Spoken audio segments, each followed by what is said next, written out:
Le songe d'une nuit d'été. Acte 1. Scène 1. Entre Thésée, Hippolyta, Philostrate et d'autres. Thésée.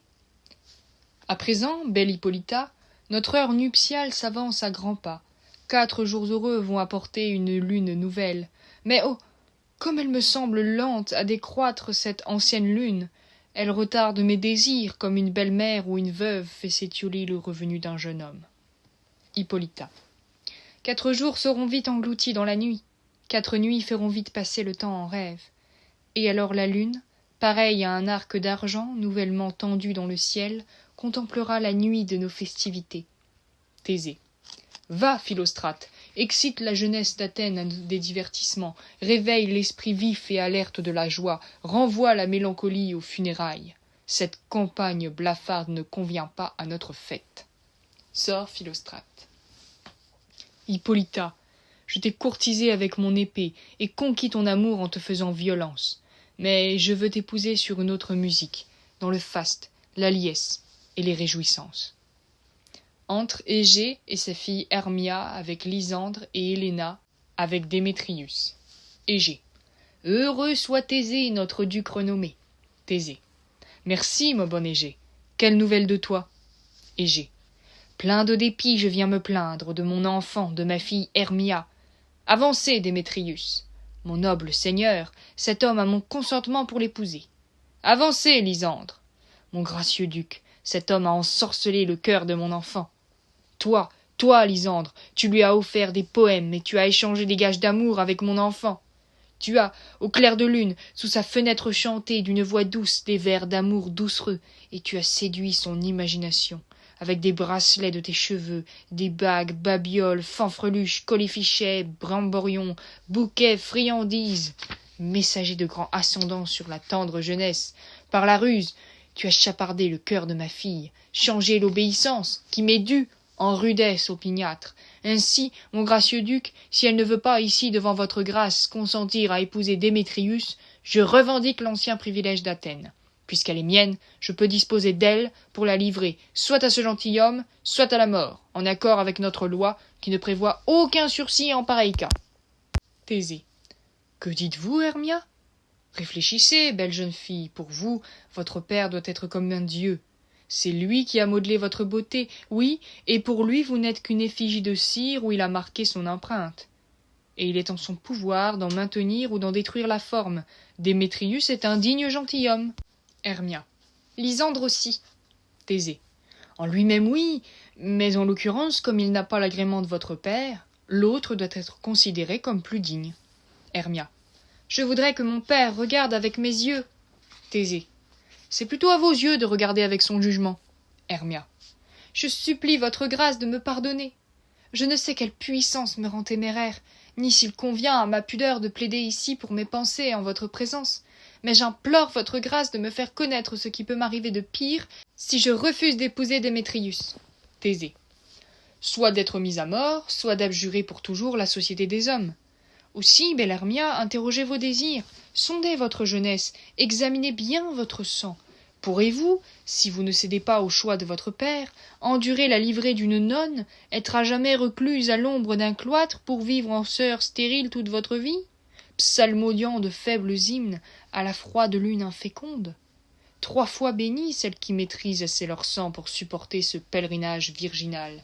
Mais sur terre plus heureuse est la rose distillée que celle qui, s'étiolant sur son épine vierge, croît, vit et meurt dans une solitude bénie. Hermia. Je veux croître ainsi, vivre et mourir ainsi, mon seigneur, plutôt que de céder mon titre de vierge à son autorité. À son joug indésirable, mon âme ne consent pas à accorder la souveraineté. Thésée.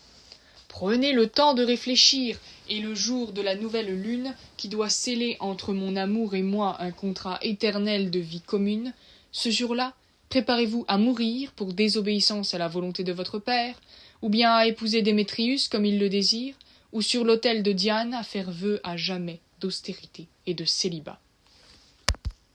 Démétrius. Laissez-vous fléchir, douce Hermia, et toi, Lysandre, abandonne tes prétentions mal fondées devant mon droit manifeste. Lysandre. Vous avez l'amour de son père, Démétrius. Laissez-moi celui d'Hermia. Épousez-le. Égée. Arrogant Lysandre, c'est vrai, il a mon amour, et ce qui est à moi, mon amour le lui cédera. Elle est à moi, et tous les droits que j'ai sur elle, je les confère à Démétrius. Lysandre. Je suis mon seigneur d'aussi bon lignage que lui. J'ai autant de biens, mon amour est plus grand que le sien. Ma fortune en tout point est d'un aussi beau rang, sinon supérieur, à celle de Démétrius. Et, ce qui est plus que toutes ces vantardises, je suis aimé de la belle Hermia. Pourquoi donc ne ferais-je pas valoir mon droit? Démétrius, je le lui soutiendrai en face, a courtisé la fille de Nédar, Héléna, et a conquis son âme, et elle, douce âme idolâtre dévotement, idolâtre à la folie, cet homme dépravé et inconstant. Thésée. Je dois avouer que je l'avais entendu dire, et je songeais à en parler avec Démétrius, mais trop absorbé par mes propres affaires, mon esprit a oublié. Mais Démétrius, venez, venez aussi, Égée, vous allez partir avec moi, je dois vous faire en privé la leçon à tous deux. Pour vous, belle Hermia, disposez-vous à conformer vos désirs à la volonté de votre père. Sinon, la loi d'Athènes, que nous ne pouvons aucunement adoucir, vous livre à la mort ou à vœu de célibat. Venez, mon Hippolyta. Qu'avez-vous, mon amour? Démétrius et Égée, suivez-nous. Je dois vous employer à quelque affaire, touchant nos noces, et m'entretenir avec vous de quelque chose qui vous concerne de près. Égée. Par allégeance et par plaisir, nous vous suivons. Ils sortent. Restent Lysandre et Hermia. Lysandre. Eh bien, mon amour, pourquoi votre joue est-elle si pâle? Comment se fait-il que les roses y fanent si vite? Hermia. Peut-être faute de pluie, que la tempête de mes yeux pourrait bien faire couler en abondance. Lysandre. Hélas, dans tout ce que j'ai pu lire, ou pu apprendre dans les contes ou dans l'histoire, l'amour véritable n'a jamais eu un cours facile. Mais ou bien c'était la différence de sang? Hermia. Oh, contrariété! Être trop haut pour être enchaîné à plus bas que soi. Lysandre. Ou bien la grève prenait mal à cause d'un écart d'âge. Hermia. Oh, malheur! Être trop vieux pour être engagé à plus jeune. Lysandre. Ou bien tout dépendait du choix des amis. Hermia.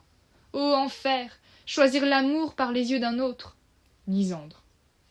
Ou, s'il y avait affinité dans le choix, la guerre, la mort ou la maladie assiégeaient l'amour, la rendant éphémère comme un son, fugitif comme une ombre, court comme un rêve, bref comme l'éclair dans la nuit charbonneuse, qui, dans un accès de fureur, dévoile et le ciel et la terre, et avant qu'un homme ait pu dire « Regardez !»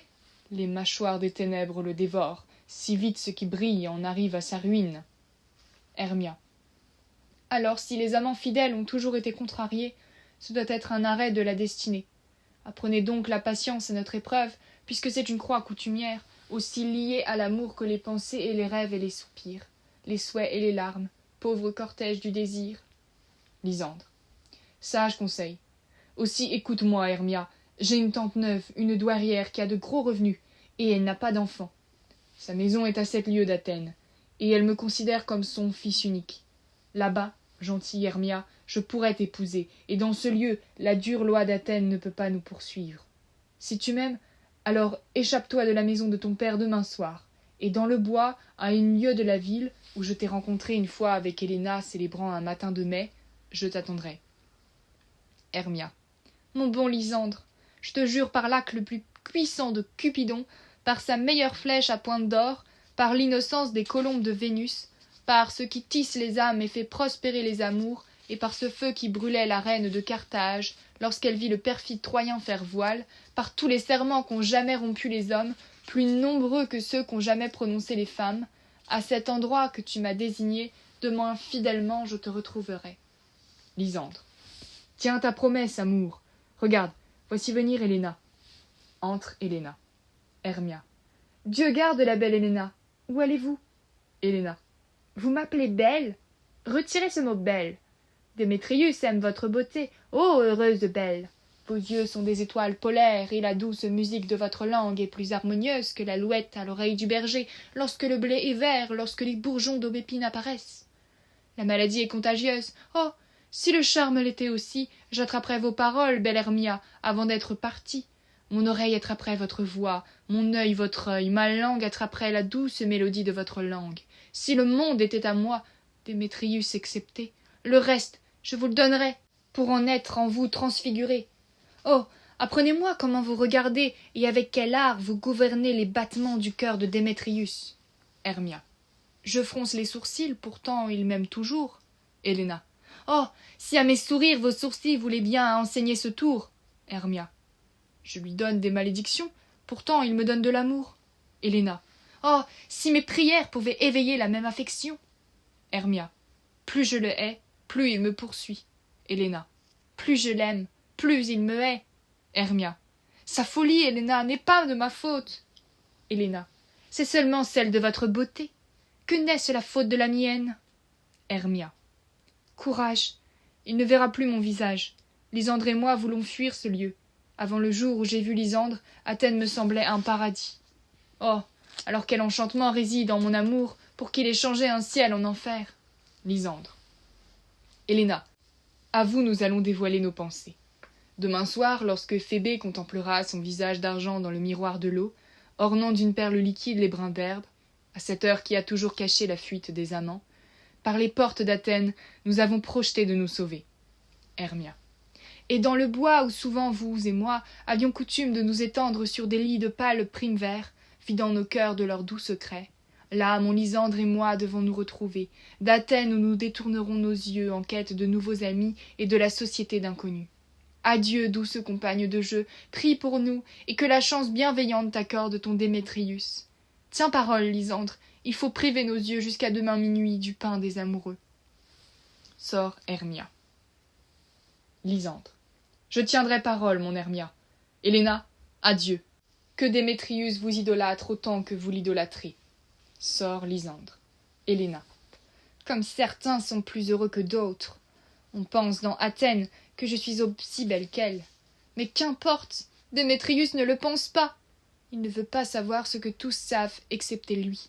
Et de même qu'il divague, idolâtrant les yeux d'Hermia, moi aussi je divague, admirant ses qualités à lui. Les choses basses et viles, exemptes de beauté, l'amour peut leur donner et forme et dignité. L'amour ne voit pas avec les yeux, mais avec la pensée. Ainsi on peint aveugle Cupidon ailé. La pensée de l'amour n'a aucun jugement. Des ailes, et point Dieu, figure une hâte insouciante. Voilà pourquoi, dit-on, l'amour est un enfant, parce que dans son choix, il se leurre souvent. Comme des garçons espiègles dans leur jeu se déguisent, ainsi le jeune garçon amour se parjure partout. Avant que Démétrius ait vu les yeux d'Hermia, comme grêle il jurait qu'il était tout à moi, et quand cette grêle a éprouvé la chaleur d'Hermia, alors lui s'est dissous et les averses de serment ont fondu. Je vais lui révéler la fuite de la belle Hermia. Demain soir, il ira la traquer dans les bois. Et si de cette nouvelle il va jusqu'à me remercier, de ma peine je ne serai guère payé. Mais je pourrais ainsi enrichir mon chagrin. À l'aller, au retour, je le verrai du moins. Elle sort. Scène 2. Entre Queens, charpentier, Snug, menuisier, Bottom, tisserand, Flûte, raccommodeur de soufflets, Snoot, rétameur, et Starveling, tailleur. Queens. Toute la troupe est-elle ici? Bottom. Vous feriez mieux de les appeler ensemble, l'un après l'autre, en suivant le papier. Queens. Voici le registre des noms de tous ceux qui ont été jugés dignes dans tout Athènes de jouer notre intermède devant le duc et la duchesse la nuit du jour de leurs noces. Bottom. D'abord, bon Peter Queens, dites de quoi traite la pièce. Ensuite, lisez le nom des acteurs. Et comme ça, nous arriverons à quelque chose. Queens. Eh bien, notre pièce, c'est la très lamentable comédie et la très cruelle mort de Pyrame et Thisbé. Bottom. Une très belle œuvre, je vous assure, et drôle. À présent, bon Peter Queens, appelle les acteurs d'après le registre. Messieurs, écartez-vous. Queens. Répondez quand je vous appelle. Nick Bottom, tisserand? Bottom. Présent. Dites quel est mon rôle et poursuivez. Queens. Vous, Nick Bottom, vous êtes inscrit pour le rôle de Pyrame. Bottom. Qu'est-ce que Pyrame? Un amoureux ou un tyran? Queens.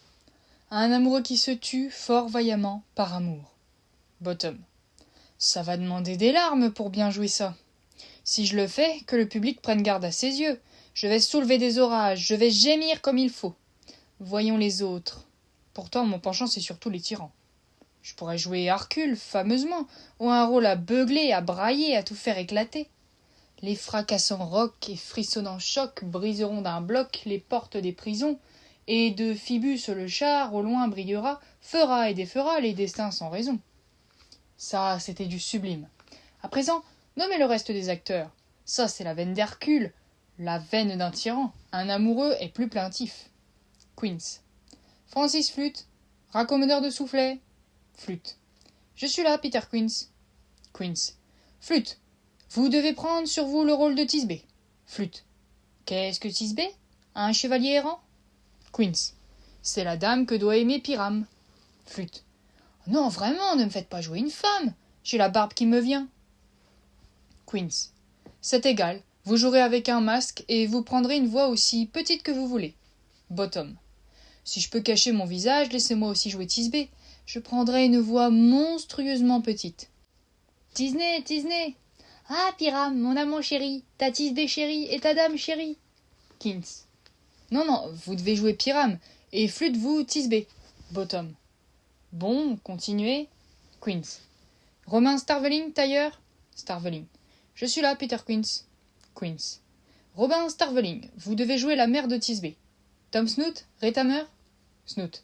Je suis là, Peter Queens. Queens. Vous, le père de Pyrame. Moi-même, le père de Thisbé.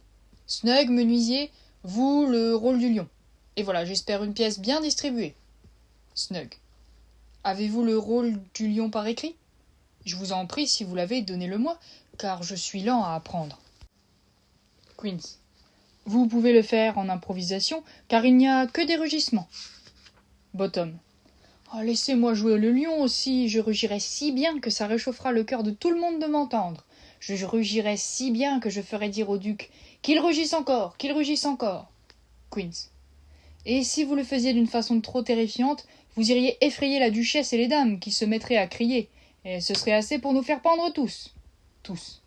Ça nous ferait pendre tous tant que nous sommes. Bottom. Je vous accorde, mes amis, que si vous deviez effrayer les dames et leur faire perdre l'esprit, il leur resterait juste assez de discernement pour nous faire pendre. Mais j'aggraverais ma voix si bien que je vous rugirais aussi gentiment qu'une colombe à la mamelle. Je vous rugirais comme si c'était un rossignol. Queens. Vous ne pouvez pas jouer un autre rôle que Pyrame, car Pyrame est un homme de belle figure, un homme accompli comme on en rencontre un jour d'été, un homme tout à fait charmant, un gentleman. Aussi, vous devez absolument jouer Pyrame. Bottom. Bon, je vais m'en charger.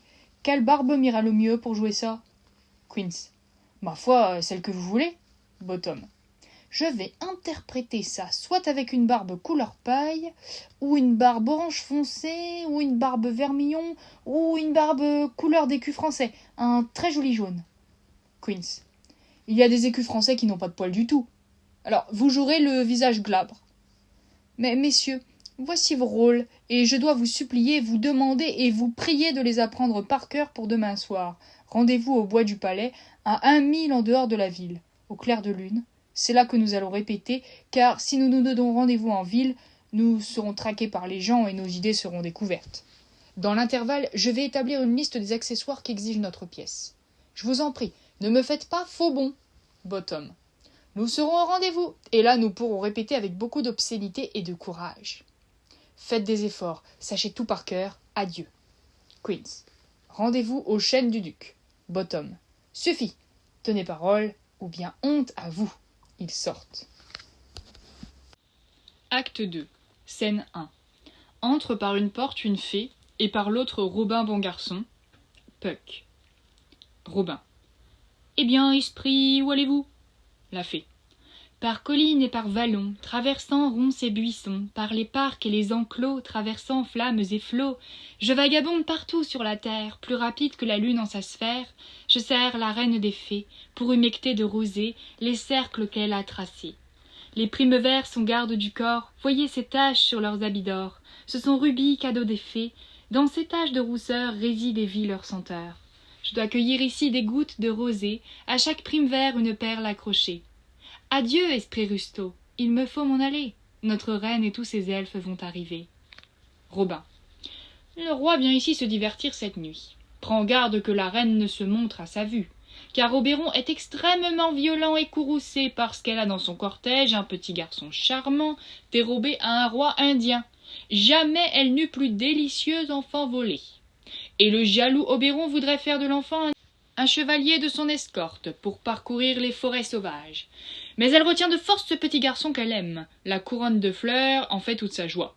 Désormais, il ne se rencontre jamais dans les prairies ou les bosquets, près d'une claire fontaine, ou sur le miroitement d'un ciel pailleté d'étoiles, sans se quereller, et tous leurs elfes de frayeur se glissent dans les cupules des glands pour s'y cacher. La fée. Soit je me méprends fort sur votre forme et votre allure, soit vous êtes cet esprit malicieux et espiègle qu'on appelle Robin bon garçon. N'êtes-vous pas celui qui effarouche les jeunes filles du village, écrème le lait, et parfois détraque le moulin, et fait que la ménagère s'essouffle en vain à la baratte, et parfois empêche la boisson de fermenter, égare les vagabonds de la nuit, se riant de leur infortune? Mais pour ceux qui vous appellent hobgoblins et gentils pucks, vous faites leur travail, et vous leur portez bonheur. N'êtes-vous point celui-là? Robin. Tu dis vrai. Je suis ce joyeux vagabond de la nuit. Je bouffonne auprès d'Oberon, et le fais sourire lorsque j'embobine un cheval gras et nourri de fèves, hennissant comme une jeune pouliche, et parfois je me cache dans un bol d'une commère sous la forme exacte d'une petite pomme rôtie, et quand elle boit, je bondis contre ses lèvres et renverse la bière sur son fanon flétri. La vieille la plus sage, racontant le plus triste récit, parfois me prend pour un tabouret à 3 pieds. Alors je m'esquive dessous son popotin, et la voilà par terre, qui crie « Mes fesses !» et se met à tousser. Et alors toute la compagnie se tient les côtes et rit, et s'ébroue de gaieté, et éternue, et jure qu'on n'a jamais passé une heure plus joyeuse. Mais place, la fée, voici Oberon qui vient. La fée. Et voici ma maîtresse, je voudrais qu'il soit loin. Entre le roi des fées, Oberon, par une porte avec son cortège, et la reine Titania par l'autre, avec le sien. Oberon. Fâcheuse rencontre au clair de lune, orgueilleuse Titania. La reine Titania. Quoi, jaloux Oberon? Mes fées, disparaissez. J'ai abjuré sans lier sa compagnie. Oberon. Reste, rebelle impétueuse. Ne suis-je pas ton seigneur? La reine. Alors je dois être ta dame, mais je sais que tu t'es enfuie du pays des fées, et que tu as pris la forme du berger Corin, assis des jours entiers à jouer sur des pipeaux d'avoine et à versifier l'amour pour l'amoureuse Philida. Pourquoi es-tu ici, de retour des confins les plus reculés de l'Inde, si ce n'est bien sûr parce que la trépidante Amazone, votre maîtresse beauté et votre belliqueuse amante, à Thésée, doit être mariée? Et vous venez donner à leur lit joie et prospérité? Oberon. Comment peux-tu avoir le front, Titania, de calomnier mon crédit auprès d'Hippolyta, sachant que je sais ton amour pour Thésée? N'est-ce pas toi qui l'as conduit à travers la nuit claire, loin de Périgynie, qui l'avait enlevé, et toi qui lui as fait rompre sa foi envers la belle Églée, envers Ariane et Antiope? La reine. Voilà les inventions que forge la jalousie. Et jamais, depuis l'éclosion du milieu de l'été, nous ne nous sommes rencontrés par collines, vallons, forêts ou prairies, près d'une fontaine pierreuse ou d'un ruisseau semé de joncs, ou sur les sablons qui bordent la mer, pour danser nos rondes au son du vent sifflant, sans que par tes querelles tu n'aies troublé nos jeux. Aussi les vents qui soufflaient en vain pour nous sur leurs pipeaux, comme pour se venger, ont aspiré la mer des brumes pestilentielles qui, retombant sur la terre, ont rendu les moindres petites rivières si orgueilleuses qu'elles ont débordé de leur lit. Le bœuf a donc tiré son joug en vain, le laboureur gaspillé sa sueur, et le blé vert a pourri avant que sa jeunesse ait pris de la barbe. L'enclos reste vide, dans le champ noyé, et les corbeaux s'engraissent sur le bétail pestiféré. Le jeu de marelle est recouvert de boue, et les ingénieux labyrinthes sur l'herbe luxuriante, faute d'être foulés, ne sont plus discernables. Les mortels humains n'ont plus la joie de l'hiver. Plus une nuit n'est bénie par des hymnes ou des chants de Noël. Aussi la lune, qui gouverne les flux, blême de fureur, détrempe l'air, si bien que les rhumatismes abondent, et à travers ce trouble du climat nous voyons changer les saisons. Les gelées à tête blanche s'abattent sur le tendre giron de la rose pourpre, et sur le crâne chauve et glacé du vieil hiver, une couronne odorante de bourgeons d'été parfumés est, comme par dérision, posée. Le printemps, l'été, le fertile automne, l'hiver coléreux, échangent leurs livrées habituelles, et le monde, frappé de stupeur, ne les reconnaît plus à leur récolte. Et cette même engeance de malheur provient de notre discorde, de notre dissension. Nous en sommes les parents et l'origine. Oberon. Corrigez cela. Cela dépend de vous. Pourquoi Titania devrait-elle contrarier son Oberon? Je ne fais que mendier un petit garçon volé pour qu'il soit mon écuyer. La reine. Mettez votre cœur en repos. Tout le pays des fées ne peut acheter de moi cet enfant. Sa mère était une fidèle de mon ordre, et dans l'air épicé de l'Inde, la nuit, bien souvent elle fut mon amie à mes côtés, assise avec moi sur les sables jaunes de Neptune, regardant les navires marchands embarqués sur la mer.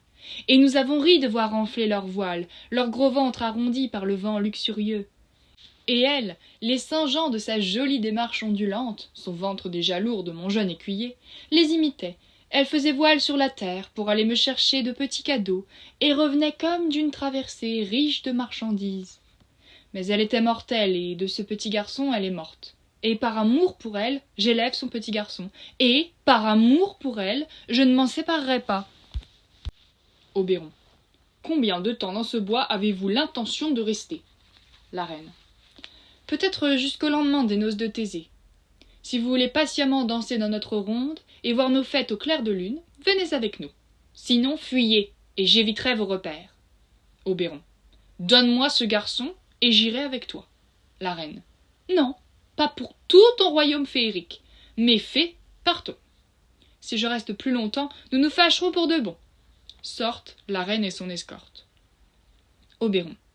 Eh bien, va ton chemin. Tu ne sortiras pas de ce bosquet avant que je t'ai tourmenté pour cet affront. Mon gentil Pug, viens ici. Te souviens-tu d'un jour où j'étais assis sur un promontoire et où j'entendis une sirène portée sur le dos d'un dauphin exhaler un souffle si doux et si harmonieux que la mer déchaînée s'apaisa à l'écoute de sa chanson et que certaines étoiles jaillirent éperdues hors de leur sphère pour écouter la musique de cette fille des mers. Puck, Robin. Je m'en souviens. Oberon. À cet instant, je vis, toi tu ne peux le voir, volant entre la froide lune et la terre, Cupidon tout armé. Pour cible, il prit une belle vestale qui trône à l'Occident, et décocha de son arc sa flèche d'amour aussi vigoureusement que si elle devait percer 100 000 cœurs. Mais j'ai pu voir la flèche enflammée du jeune Cupidon s'éteindre dans les chastes rayons de la lune humide, et l'impériale prêtresse continua, dans sa méditation virginale, libre de tout désir. Pourtant j'ai remarqué où est tombé le trait de Cupidon. Il est tombé sur une petite fleur d'Occident. Auparavant, d'un blanc de lait, désormais empourpré par la blessure de l'amour, et les vierges l'appellent pensée d'amour. Va me chercher cette fleur. Je t'en ai montré une fois la plante. Son suc, déposé sur des paupières endormies, rendra tout homme ou toute femme follement idolâtre de la première créature vivante qu'il verra. Va me chercher cette plante, et sois ici de retour avant que le Léviathan ait pu nager une lieue. Puck. J'enroulerai une ceinture autour de la terre en 40 minutes. Il sort. Oberon. Une fois que j'aurai ce suc, j'observerai Titania quand elle est endormie, et j'en verserai la liqueur sur ses yeux. La première créature qu'elle regardera à son réveil, qu'elle soit lion, ours ou loup, ou taureau, singe furteur ou babouin affairé, elle la poursuivra avec l'âme de l'amour. Et avant que je délivre sa vue de ce charme, comme je peux le faire avec une autre plante, je l'obligerai à me livrer son page. Mais qui vient ici? Je suis invisible, et je vais surprendre leur entretien. Entre Démétrius, Héléna le suit. Démétrius. Je ne t'aime pas, donc ne me poursuis pas. Où sont Lysandre et la belle Hermia? Je veux tuer l'un, l'autre me tue. Tu m'as dit qu'il s'était enfui dans ce bois, et me voici aux abois dans ce bois, parce que je ne peux pas retrouver mon Hermia. Pars, va-t'en, et ne me suis plus. Héléna. Vous m'attirez, aimant au cœur dur, mais pourtant ce n'est pas du fer que vous attirez, car mon cœur est franc comme l'acier. Perdez votre pouvoir d'attirer, et je n'aurai plus le pouvoir de vous suivre. Démétrius. Est-ce que je cherche à vous séduire? Est-ce que je vous parle gentiment? Ou bien est-ce que je ne vous dis pas avec la plus grande franchise que je ne vous aime pas et ne peux pas vous aimer? Héléna. Et moi, je ne vous en aime que davantage. Je suis votre épagnole, et, Démétrius, plus vous me battez, plus je me couche à vos pieds. Traitez-moi seulement comme votre épagnole. Repoussez-moi, frappez-moi, méprisez-moi, abandonnez-moi. Seulement, permettez-moi, tout indigne que je sois, de vous suivre. Quelle place plus humble puis-je mendier dans votre amour? Une place pourtant que j'estime hautement, que d'être traité comme vous traitez votre chien. Démétrius. Ne hante pas trop la haine dans mon esprit, car je suis malade quand je te vois. Héléna. Et moi, je suis malade quand je te vois pas. Démétrius. C'est trop compromettre votre pudeur de quitter la ville et de vous livrer aux mains de quelqu'un qui ne vous aime pas, de confier aux occasions de la nuit et aux mauvais conseils d'un lieu désert le riche trésor de votre virginité. Héléna. Votre vertu est ma sauvegarde. Grâce à elle, ce n'est pas la nuit quand je vois votre visage. Aussi, je pense que je ne suis pas dans la nuit, et dans ce bois, ce n'est pas non plus le monde qui manque. Car vous êtes, à mes yeux, le monde entier. Comment pourrait-on dire, alors que je suis seule, que le monde entier est là pour me regarder? Démétrius. Je vais te fuir et me cacher dans les fourrés, et t'abandonner à la merci des bêtes sauvages. Héléna. Le plus sauvage n'a pas un cœur comme le vôtre. Fuyez quand vous voudrez, la légende sera renversée. Apollon fuit, et Daphné donne la chasse. La colombe poursuit le griffon. La tendre biche s'élance pour attraper le tigre. Élan inutile quand c'est la timidité qui poursuit, et le courage qui fuit. Démétrius. Je ne veux plus supporter tes paroles. Laisse-moi partir. Ou si tu me suis, sois assuré que je te ferai outrage dans ce bois. Héléna. Hélas, au temple, à la ville, à la campagne, vous me faites outrage. Ah, Démétrius, vos affronts jettent l'opprobre sur mon sexe. Nous ne pouvons pas nous battre par amour comme les hommes. Nous devons être courtisés, et ne fûmes pas faites pour courtiser. Je te suivrai, et ferai un ciel de l'enfer en mourant de la main que j'aime tant. Ils sortent. Oberon. Adieu, nymphe. Avant qu'il ait quitté ce bois, lui recherchera ton amour et toi, tu le fuiras. Entre Puck. As-tu la fleur? Bienvenue, va vagabond. Puck. Oui, la voici. Oberon. Je t'en prie, donne-la-moi. Je connais un talus où éclot le thym sauvage, où pousse l'oreille d'ours et la violette pensive. Il est tout recouvert d'un baldaquin de chèvrefeuilles parfumées, de douces roses musquées et d'églantines. C'est là que Titania dort un moment de la nuit, bercée parmi ses fleurs par des danses et des délices. Et c'est là que le serpent quitte sa peau émaillée, vêtement assez grand pour couvrir une fée. Du suc de cette fleur je frotterai ses yeux et lui insufflerai des fantasmes odieux. Toi, prends-en un peu et cherche dans ce bois une charmante Athénienne et amoureuse d'un jeune homme qui la dédaigne. Imprègne-en ses yeux. Mais veille à ce que la prochaine créature qu'il verra soit cette dame. Tu reconnaîtras l'homme à son costume d'Athénien. Fais cela avec soin, de sorte qu'il devienne plus épris d'elle qu'elle n'était amoureuse de lui. Avant le premier chant du coq, retrouve-moi. Puck. N'ayez crainte, monseigneur, votre serviteur vous obéira. Ils sortent. Scène 2. Entre Titania, reine des fées, avec son cortège. La reine. Allons, à présent une ronde et une chanson de fées. Puis en un tiers de minute, allez-vous-en, certains tuer les vers rongeurs dans les boutons de rose musqués, d'autres faire la guerre aux chauves-souris et leur prendre leurs ailerons de cuir, pour en faire des tuniques pour mes petites elfes, et d'autres chasser la chouette criarde qui ulule chaque nuit et s'effarouche de nos esprits agiles. Maintenant chantez pour m'endormir, puis rendez-vous à vos travaux, et laissez-moi me reposer. Les fées chantent. La première fée. Vous, serpents mouchetés à langue double, hérissons épineux, ne venez pas. Triton, Orvet, n'infligez aucun trouble. De la reine des fées, n'approchez pas. Refrain. Philomèle, la mélodieuse, chante notre douce berceuse. Berce, berce, la berceuse, berce, berce, la berceuse. Nul mal, nul tort, nul maléfice, près de notre reine gracieuse. Bonne nuit grâce à ta berceuse. La première fée. Araignées filantières, hors d'ici, faucheux à longues pattes, allez-vous-en, noirs escargots, n'approchez pas d'ici, limaces ou vers, ne sois pas malfaisant. Refrain. Philomèle, la mélodieuse. La deuxième fée. Éloignez-vous, mais auprès d'elle, qu'il reste une sentinelle. Titania s'endort, les fées sortent. Entre Oberon. Oberon, qui presse le suc de la fleur sur les paupières de Titania.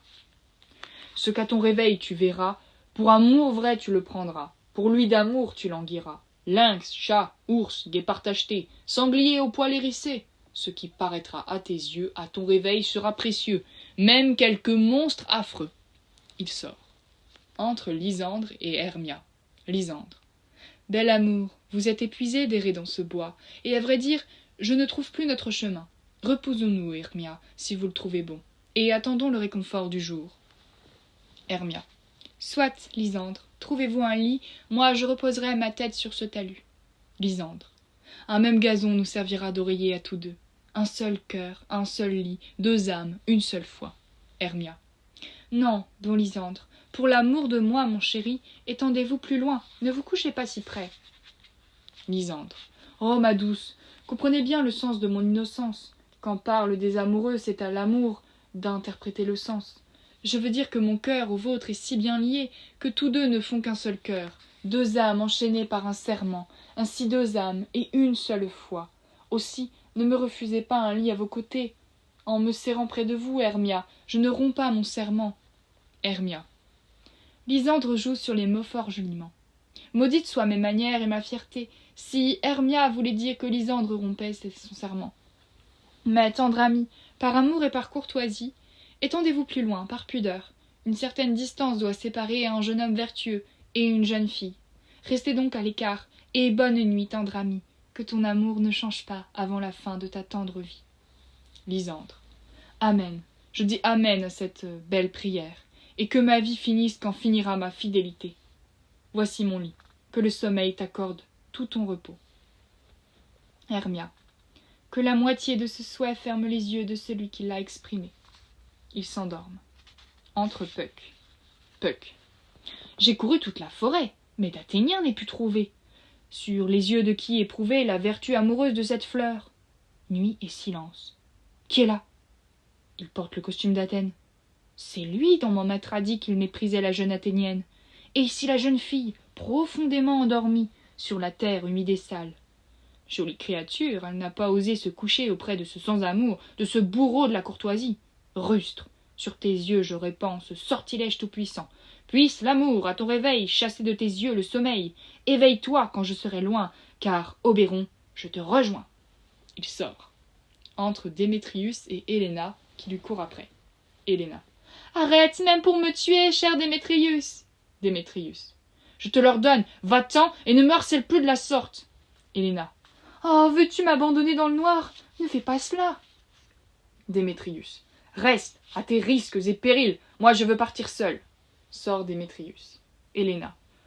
Oh, je suis essoufflée de cette folle poursuite. Plus je le prie, moins j'obtiens grâce. Heureuse est Hermia, où qu'elle se trouve, car elle a des yeux divins et séduisants. Comment ses yeux sont-ils devenus si brillants? Ce ne sont pas les larmes salées. Si c'étaient les larmes, mes yeux en sont plus souvent baignés que les siens. Non, non, je suis laide comme un ours, car les bêtes que je rencontre se sauvent de frayeur. Aussi nul étonnement si Démétrius, comme devant un monstre, fuit ma présence. Quel perfide miroir trompeur m'a fait comparer mes yeux aux yeux étoilés d'Hermia. Mais qui est là? Lysandre? À même le seul? Mort ou endormi? Je ne vois ni sang, ni blessure. Lysandre, si vous vivez, cher Seigneur, réveillez-vous. Lysandre, se réveillant. Et je traverserai le feu, ma douce, par amour pour toi, transparente Héléna. La nature a un pouvoir magique qui, à travers ton sein, me fait voir ton cœur. Où est Démétrius? Oh, ce nom abhorré est bien fait pour périr sur mon épée. Héléna. Ne dites pas cela, Lysandre, ne dites pas cela. Qu'importe s'il aime votre Hermia. Mon Dieu, qu'importe. Hermia vous aime toujours. Soyez donc satisfait. Lysandre. Satisfait avec Hermia? Non. J'ai regret des fastidieuses minutes passées avec elle. Ce n'est pas Hermia, mais Héléna que j'aime. Qui n'échangerait un corbeau pour une colombe? La volonté de l'homme est par sa raison gouvernée, et la raison me dit que votre mérite est plus élevé. Les choses dans leur croissance ne sont pas mûres avant leur saison. Étant jeune, je n'étais pas encore mûr pour la raison, mais aujourd'hui, où je touche la cime de l'humaine lucidité, la raison devient le guide de ma volonté, et me conduit vers vos yeux, où je parcours des histoires d'amour, écrites dans le plus riche livre de l'amour. Héléna. Suis-je donc née pour cette acerbe moquerie? Quand ai-je de votre part mérité ce mépris? N'est-ce pas assez, jeune homme, que je n'ai jamais pu, non, ni ne puisse jamais mériter un doux regard de l'œil de Démétrius? Vous faut-il encore narguer mon impuissance? Ma foi, vous m'outragez, en vérité vous m'outragez, par dérision d'ainsi me courtiser. Mais adieu, je suis obligée d'avouer que je vous croyais un gentilhomme plus courtois. Oh, qu'une femme, par un homme repoussé, soit pour cela par un autre insultée. Elle sort. Lysandre. Elle ne voit pas Hermia? Hermia, reste là à dormir, et puisses-tu ne plus jamais t'approcher de Lysandre. Car De même que l'excès des choses les plus sucrées apporte à l'estomac le plus profond dégoût, de même que les hérésies que les hommes rejettent sont le plus détestées par celles qu'elles ont abusées, de même toi, mon excès et mon hérésie, soient par tous détestés, mais surtout par moi. Et toi, tout mon être, consacre ton amour et ton pouvoir entier à honorer Hélène et à être son chevalier. Il sort. Hermia se réveillant. Au secours, Lysandre, au secours, fais l'impossible pour arracher ce serpent qui rampe sur ma poitrine. Hélas, par pitié. Quel rêve était-ce là? Lysandre, regardez comme je tremble de peur. Il me semblait qu'un serpent dévorait mon cœur et que vous assistiez en souriant à son cruel assaut. Lysandre? Quoi? Il n'est plus là? Lysandre, Seigneur! Quoi? Il ne m'entend pas? Parti? Pas un bruit, pas un mot? Hélas, où êtes-vous? Parlez si vous m'entendez! Parlez au nom de l'amour! Je m'évanouis presque de peur. Non? Vous n'êtes pas près de moi? Je le vois bien maintenant. Que je meure si je ne vous trouve pas immédiatement. Elle sort. Acte 3, scène 1. Entre les rustres, Queen's, Bottom, Snug, Flute, Snoot et Starveling. Bottom. Sommes-nous tous réunis? Queen's. Pile à l'heure, et voici un endroit qui conviendra à merveille à notre répétition. Cette pelouse verte sera notre scène, ce buisson d'aubépine notre loge, et nous allons mettre cela en action, comme nous le jouerons devant le duc. Bottom. Peter Queen's? Queen's. Que dis-tu, brave Bottom? Bottom. Il y a des choses dans cette comédie de Pyram et de Thisbé qui ne plairont jamais. D'abord, Pyram doit tirer son épée pour se tuer. Alors ça, les dames ne le supporteront pas. Que répondez-vous à cela? Snoot. Par Notre-Dame, elles auront une peur terrible. Starveling. Je crois que nous devrions renoncer à la tuerie à la fin. Bottom. Pas du tout. J'ai un moyen de tout arranger. Écrivez-moi un prologue et que ce prologue ait l'air de dire que nous ne ferons aucun mal avec nos épées et que Pyram ne se tue pas pour de bon. Et pour qu'elle soit encore plus rassurée, dites-leur que moi, Pyram, je ne suis pas Pyram, mais Bottom le tisserand. Ça leur enlèvera la peur. Queens. Bon, nous aurons ce prologue et il sera écrit en vers de 8 et de 6 syllabes. Bottom. Non, mettez-en 2 de plus. Qu'on écrive en vers de 8 et de 8. Snoot. Est-ce que les dames ne vont pas avoir peur du lion? Starveling. Je le crains, je vous assure. Bottom. Messieurs, vous devriez bien réfléchir. Amener, Dieu vous garde, un lion parmi des dames est une chose tout à fait terrifiante, car il n'y a pas au monde de gibier à plumes plus redoutable que le lion, et nous devrions y regarder à 2 fois. Snoot. Alors un autre prologue doit dire que ce n'est pas un lion. Bottom. Non, il faut qu'on donne son nom, et qu'on voie la moitié de son visage à travers le cou du lion, et il faut que lui-même parle à travers, en disant comme ça, ou quelque chose d'accrochant, « Mesdames, ou belles dames, je vous prie, ou je vous demande, ou je vous supplie de ne pas avoir peur, de ne pas trembler, ma vie répond de la vôtre. Si vous pensez que je viens ici en lion, ce serait dommage pour ma vie. Non, je ne suis rien de tel, je suis un homme comme les autres hommes. Et là, ma foi, qu'il donne son nom, et qu'il leur dise carrément qu'il est Snug le menuisier. » Queens. Bon, on fera comme ça, mais il y a 2 choses difficiles. D'abord, amener le clair de lune dans une salle, car vous le savez, Pyram et Thisbé se rencontrent au clair de lune. Snoot. Est-ce que la lune brille la nuit où nous jouerons la pièce? Bottom. Un calendrier! Regardez dans l'almanach. Trouvez-moi le clair de lune, trouvez-moi le clair de lune. Queens. Oui, elle brille cette nuit-là. Bottom. Eh bien alors, nous pouvons laisser ouverte une des croisées de la fenêtre de la grande salle où nous jouons, et la lune brillera par la croisée. Queens. Oui, ou alors quelqu'un doit venir avec un fagot d'épines et une lanterne, et dire qu'il vient pour défigurer ou pour représenter la personne du clair de lune. Mais il y a autre chose. Nous devons avoir un mur dans la grande salle, car Pyram et Thisbé, dit l'histoire, se parlaient à travers la fente d'un mur. Snoot. On ne pourra jamais faire entrer un mur. Qu'en dites-vous, Bottom? Bottom. Il faut que l'un ou l'autre d'entre nous représente le mur, et qu'il ait du plâtre ou de la terre glaise ou de l'argile sur lui pour signifier mur, et qu'il tienne ses doigts comme ça, et à travers cette lézarde, Pyram et Thisbé pourront chuchoter. Queens. Si on peut faire comme ça, alors tout va bien. Asseyez-vous, tous tant que vous êtes, et répétez vos rôles. Pyram, vous commencez. Quand vous aurez dit votre tirade, entrez dans ce fourré, et chacun fera de même au moment où c'est son tour. Entre Robin Bon Garçon, Puck. Robin.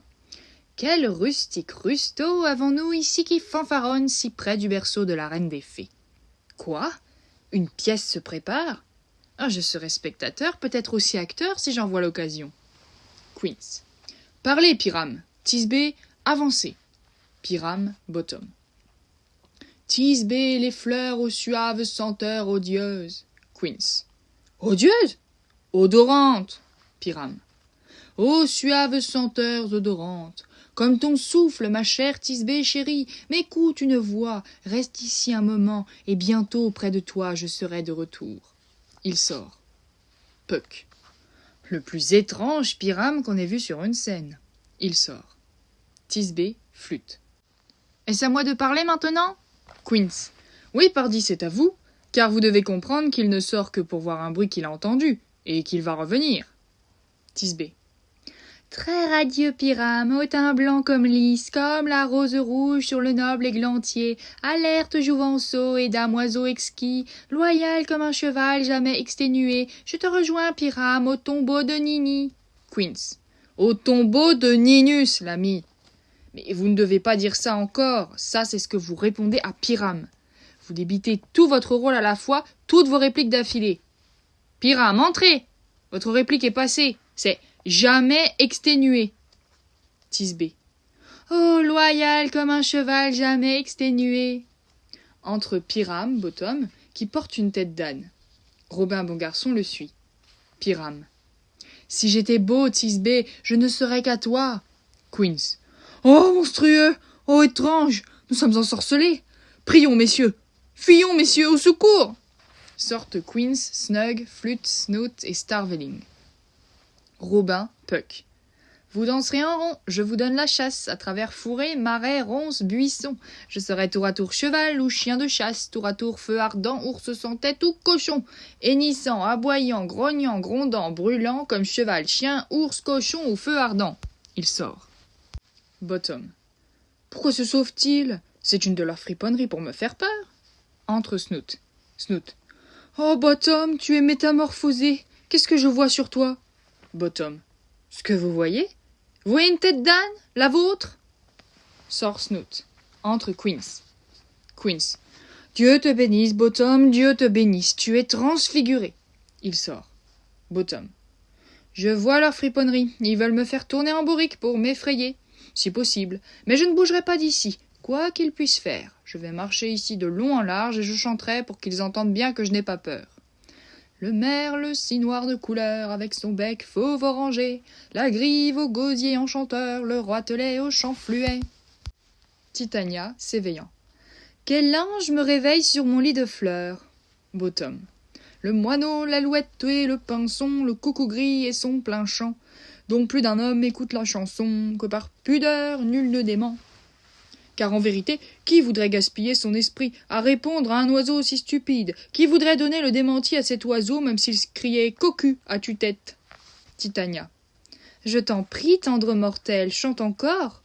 Mon oreille est enamourée de ta voix, et mon œil est captif de ta forme, et le pouvoir de ta beauté m'entraîne dès le premier regard à te dire, à te jurer que je t'aime. Bottom. Il me semble, madame, que vous avez bien peu de raison pour cela. Et d'ailleurs, à dire la vérité, la raison et l'amour ne vont guère de compagnie de nos jours. C'est grand dommage que d'honnêtes voisins ne tentent pas d'en faire des amis. Voyez, je peux être piquant à l'occasion. Titania. Tu es aussi spirituel que tu es beau. Bottom. Ni l'un ni l'autre. Mais si j'avais assez d'esprit pour sortir de ce bois, j'en aurais assez pour me tirer d'affaire. Titania. Ne désire pas sortir de ce bois. Que tu le veuilles ou non, ici tu resteras. Je suis un esprit d'un rang peu ordinaire, l'été est toujours au service de mon empire, et je t'aime. Aussi, viens avec moi.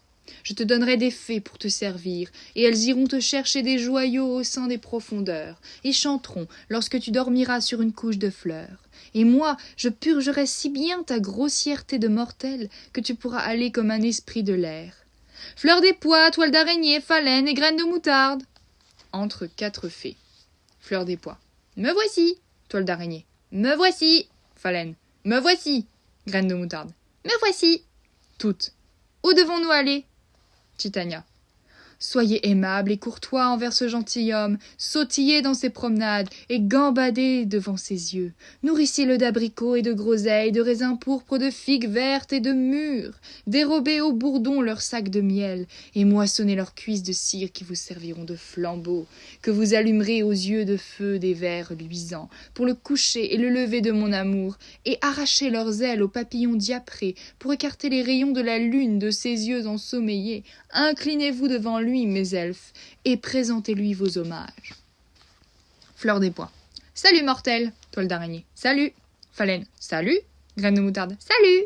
Bottom. Je demande pardon à vos seigneuries de tout cœur. Je vous en supplie. Le nom de votre seigneurie? Toile d'araignée. Toile d'araignée. Bottom.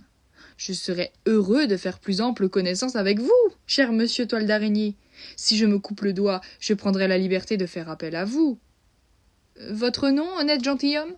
Fleur des pois. Fleur des pois. Bottom. Je vous en prie, présentez mes respects à madame Goose, votre mère, et à monsieur Coz, votre père. Cher monsieur Fleur des pois, je serais heureux de faire plus ample connaissance avec vous également. Votre nom, je vous en supplie, monsieur? Graine de moutarde. Graine de moutarde. Bottom. Cher monsieur Graine de moutarde, je connais bien votre souffrance. Ce géant et ce lâche de roast-beef a dévoré bien des gentilshommes de votre maison. Je vous assure, votre famille m'a fait déjà venir les larmes aux yeux. Je serais heureux de faire plus ample connaissance, cher monsieur Graine de moutarde. Titania. Allons, escortez-le, conduisez-le à ma charmille. La lune, il me semble, regarde d'un œil humide, et quand elle pleure, pleure la moindre petite fleur, se lamentant sur quelque chasteté violée. Enchaînez la langue de mon amour, conduisez-le en silence. Ils sortent. Scène 2. Entre le roi des fées, Oberon, seul. Oberon. Je me demande si Titania s'est réveillée. Et ce qui en premier s'est offert à ses yeux, qu'elle doit idolâtrer éperdument. Entre Puck.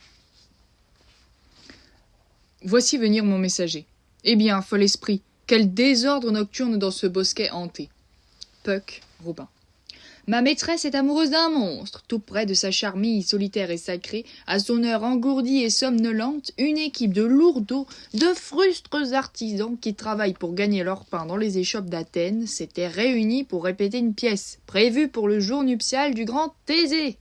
Le balourd le plus écervelé de cette bande d'idiots, qui représentait Pyrame dans leur spectacle, quitta la scène et entra dans un fourré.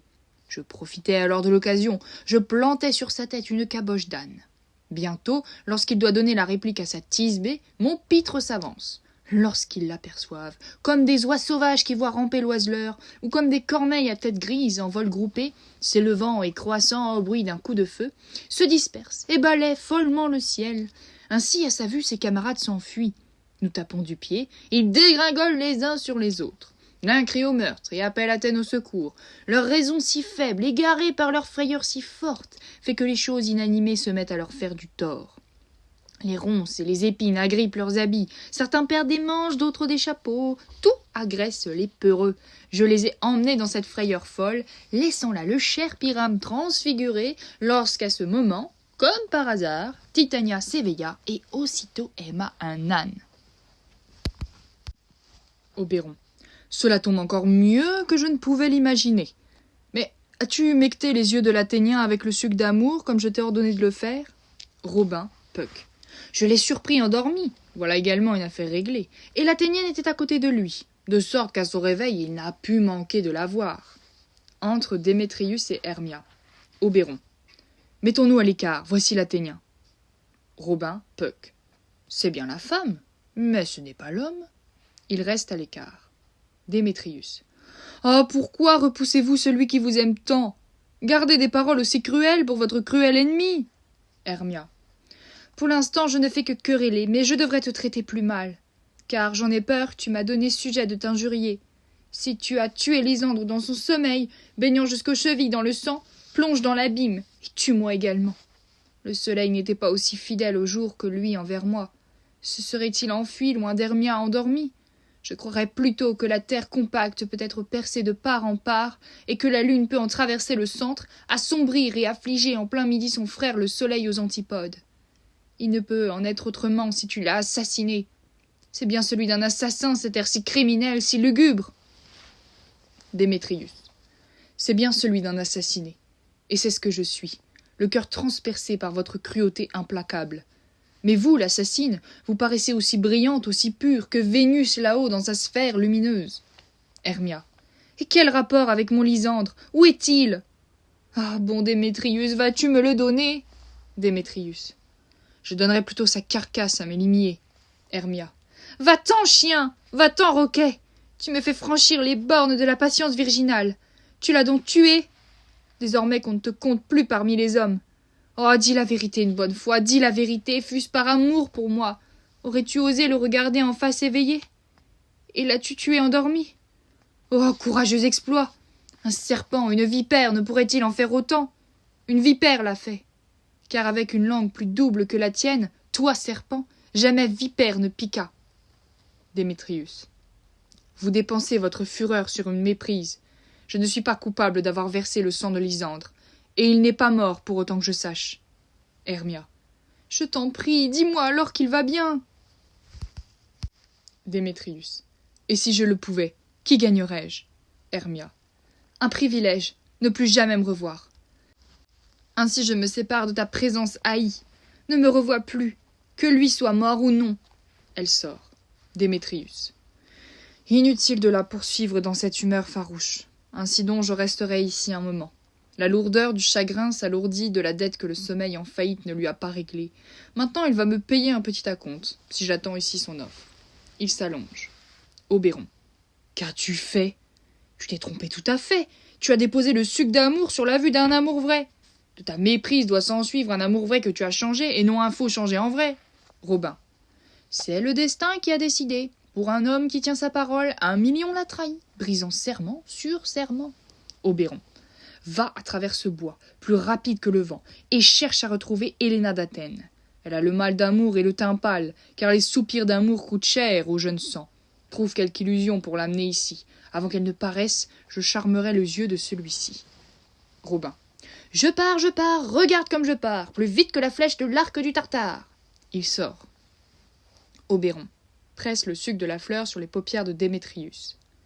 Fleur de couleur pourprée, par l'arc du Cupidon blessé, pénètre la prunelle de ses yeux, quand il verra son amoureuse, qu'elle brille tout aussi glorieuse que Vénus dans les cieux. À ton réveil, si elle est près de toi, de te guérir, implore-la. Entre Puck, Robin. Puck. Capitaine de notre compagnie des fées, Héléna est ici tout près, et le garçon, charmé par mon erreur, plaide pour obtenir ses faveurs. Verrons-nous leur stupide représentation? Dieu, que ces mortels sont bouffons! Oberon. Reste à l'écart. Le bruit qu'ils font va réveiller Démétrius. Puck. Pour une seule, 2 prétendants. Le jeu promet d'être excellent, et rien ne peut me plaire autant que ce qui marche à contre-temps. Il reste à l'écart. Entre Lysandre et Héléna. Lysandre.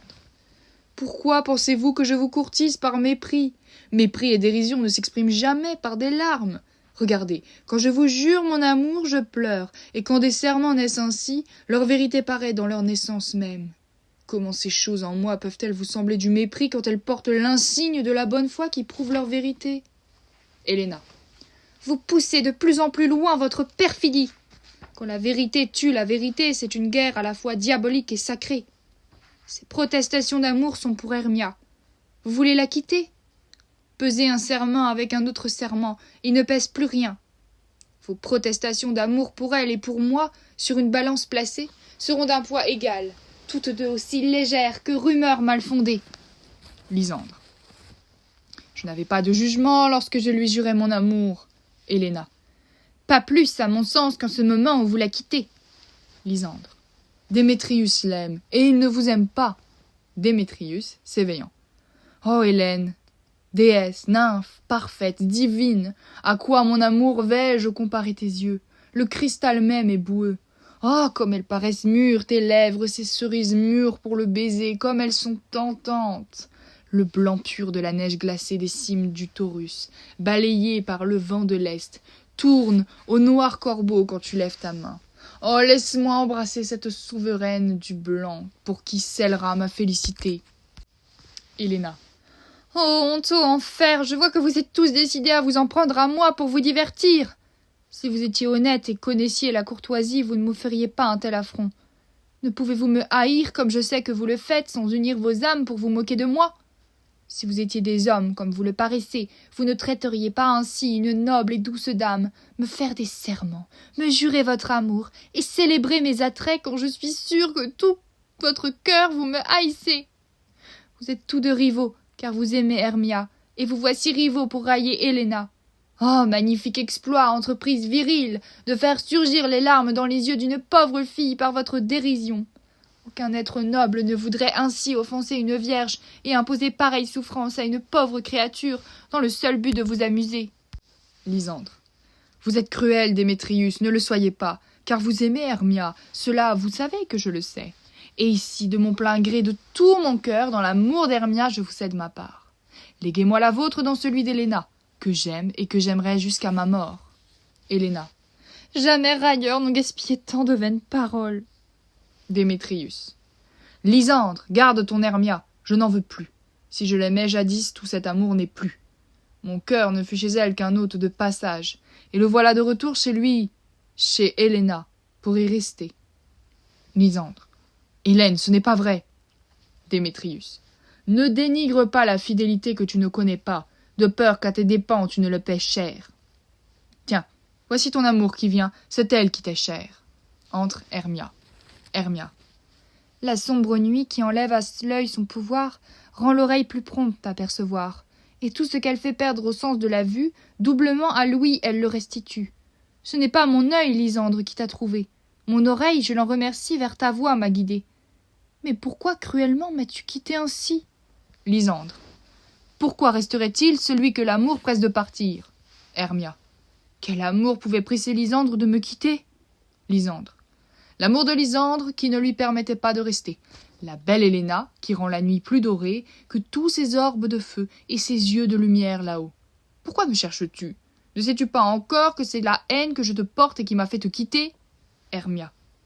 Vous ne dites pas ce que vous pensez. Cela ne se peut pas. Héléna. Voyez, elle fait partie de cette coalition. Maintenant je vois qu'ils se sont ligués tous les trois pour tramer ce jeu perfide qui m'outrage. Injurieuse Hermia, jeune fille ingrate, avez-vous conspiré? Avez-vous comploté avec eux pour me harceler de cette ignoble dérision? Tous les secrets que nous avons partagés, nos serments de sœurs, les heures passées ensemble, lorsque nous reprochions autant au pied rapide de nous séparer. Oh, tout cela est-il oublié? L'amitié des jours d'école, l'innocence de l'enfance. Que de fois, Hermia, semblable à deux dieux artistes, nous avons de nos aiguilles créé toutes deux une même fleur sur le même canevas, assises sur le même coussin, fredonnant toutes deux à l'unisson une même chanson, comme si nos mains, nos flancs, nos voix et nos esprits ne formaient qu'un seul corps. Ainsi nous avons grandi ensemble, pareils à deux cerises jumelles, qui semblent séparées, mais qui sont unies dans leur séparation, deux fruits charmants moulés sur une seule tige, deux corps en apparence, mais un seul cœur, semblable à deux moitiés symétriques d'un écusson, qui est l'apanage d'un seul et que couronne un seul cimier. Et vous voulez déchirer notre amour ancienne, vous joindre à des hommes pour narguer votre pauvre ami? Ce n'est pas amical, ce n'est pas virginal. Notre sexe, autant que moi, peut vous le reprocher, même si je suis la seule à ressentir l'injure. Hermia. Vos paroles furieuses me frappent de stupeur. Je ne vous nargue pas, il me semble que c'est vous qui me narguez. Héléna. N'est-ce pas vous qui avez poussé Lysandre comme pour me narguer? À me suivre et à vanter mes yeux et mon visage? Vous qui avez incité votre autre amant Démétrius, qui tout à l'heure encore me repoussait du pied, à m'appeler déesse, nymphe, divine et rare, précieuse, céleste? Pourquoi dit-il cela à celle qu'il déteste? Pourquoi donc Lysandre rejette-t-il votre amour, dont son cœur est si riche, et m'offre-t-il, ma foi, sa tendresse, si ce n'est à votre instigation et avec votre accord? Qui puis-je si je ne suis pas aussi favorisée que vous, aussi entourée d'amour, aussi heureuse, et si j'ai le malheur extrême d'aimer sans être aimée? Vous devriez m'en plaindre et non me mépriser. Hermia. Je ne comprends pas ce que vous voulez dire. Héléna. Oui, continuez, affectez un air grave, faites des grimaces sur moi quand j'en ai le dos tourné, échangez des clins d'œil, poussez jusqu'au bout cette exquise plaisanterie. Bien mené ce jeu restera dans les annales. Si vous aviez un peu de pitié, de bienveillance ou de civilité, vous ne me prendriez pas pour cible de cette façon. Mais adieu, tout cela est en partie de ma faute, et la mort ou l'absence me portera bientôt remède. Lysandre. Restez, douce Héléna, écoutez ma défense. Mon amour, ma vie, mon âme, belle Héléna. Héléna. Oh, excellent. Hermia. 12 amis, ne la narguez pas ainsi. Démétrius.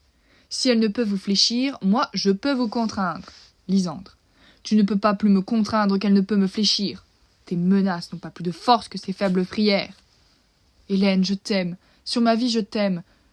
Je jure sur cette vie que je suis prêt à perdre pour toi, de te prouver qu'il ment celui qui dit que je ne t'aime pas. Démétrius. Je dis, moi, que je t'aime plus qu'il ne peut t'aimer. Lysandre. Si tu dis cela, retirons-nous et prouve-le aussi. Démétrius. Vite, viens. Hermia. Lysandre, à quoi tend tout ceci? Lysandre. Arrière, Éthiopienne. Démétrius. Non, il va faire semblant de se dégager, fulminer comme s'il voulait me poursuivre, mais il ne viendra pas. Vous êtes un pleutre, allez. Lysandre. Lâche-moi, chatte, ronce, chose abjecte, lâche prise, ou je vais te rejeter loin de moi comme un serpent. Hermia. Pourquoi êtes-vous devenu si brutal? Quel changement est cela, mon tendre amour? Lysandre. Ton amour? Va-t'en, moricaud de basané, va-t'en. Va-t'en, médecine exégrée aux potions abhorrées, loin d'ici. Hermia.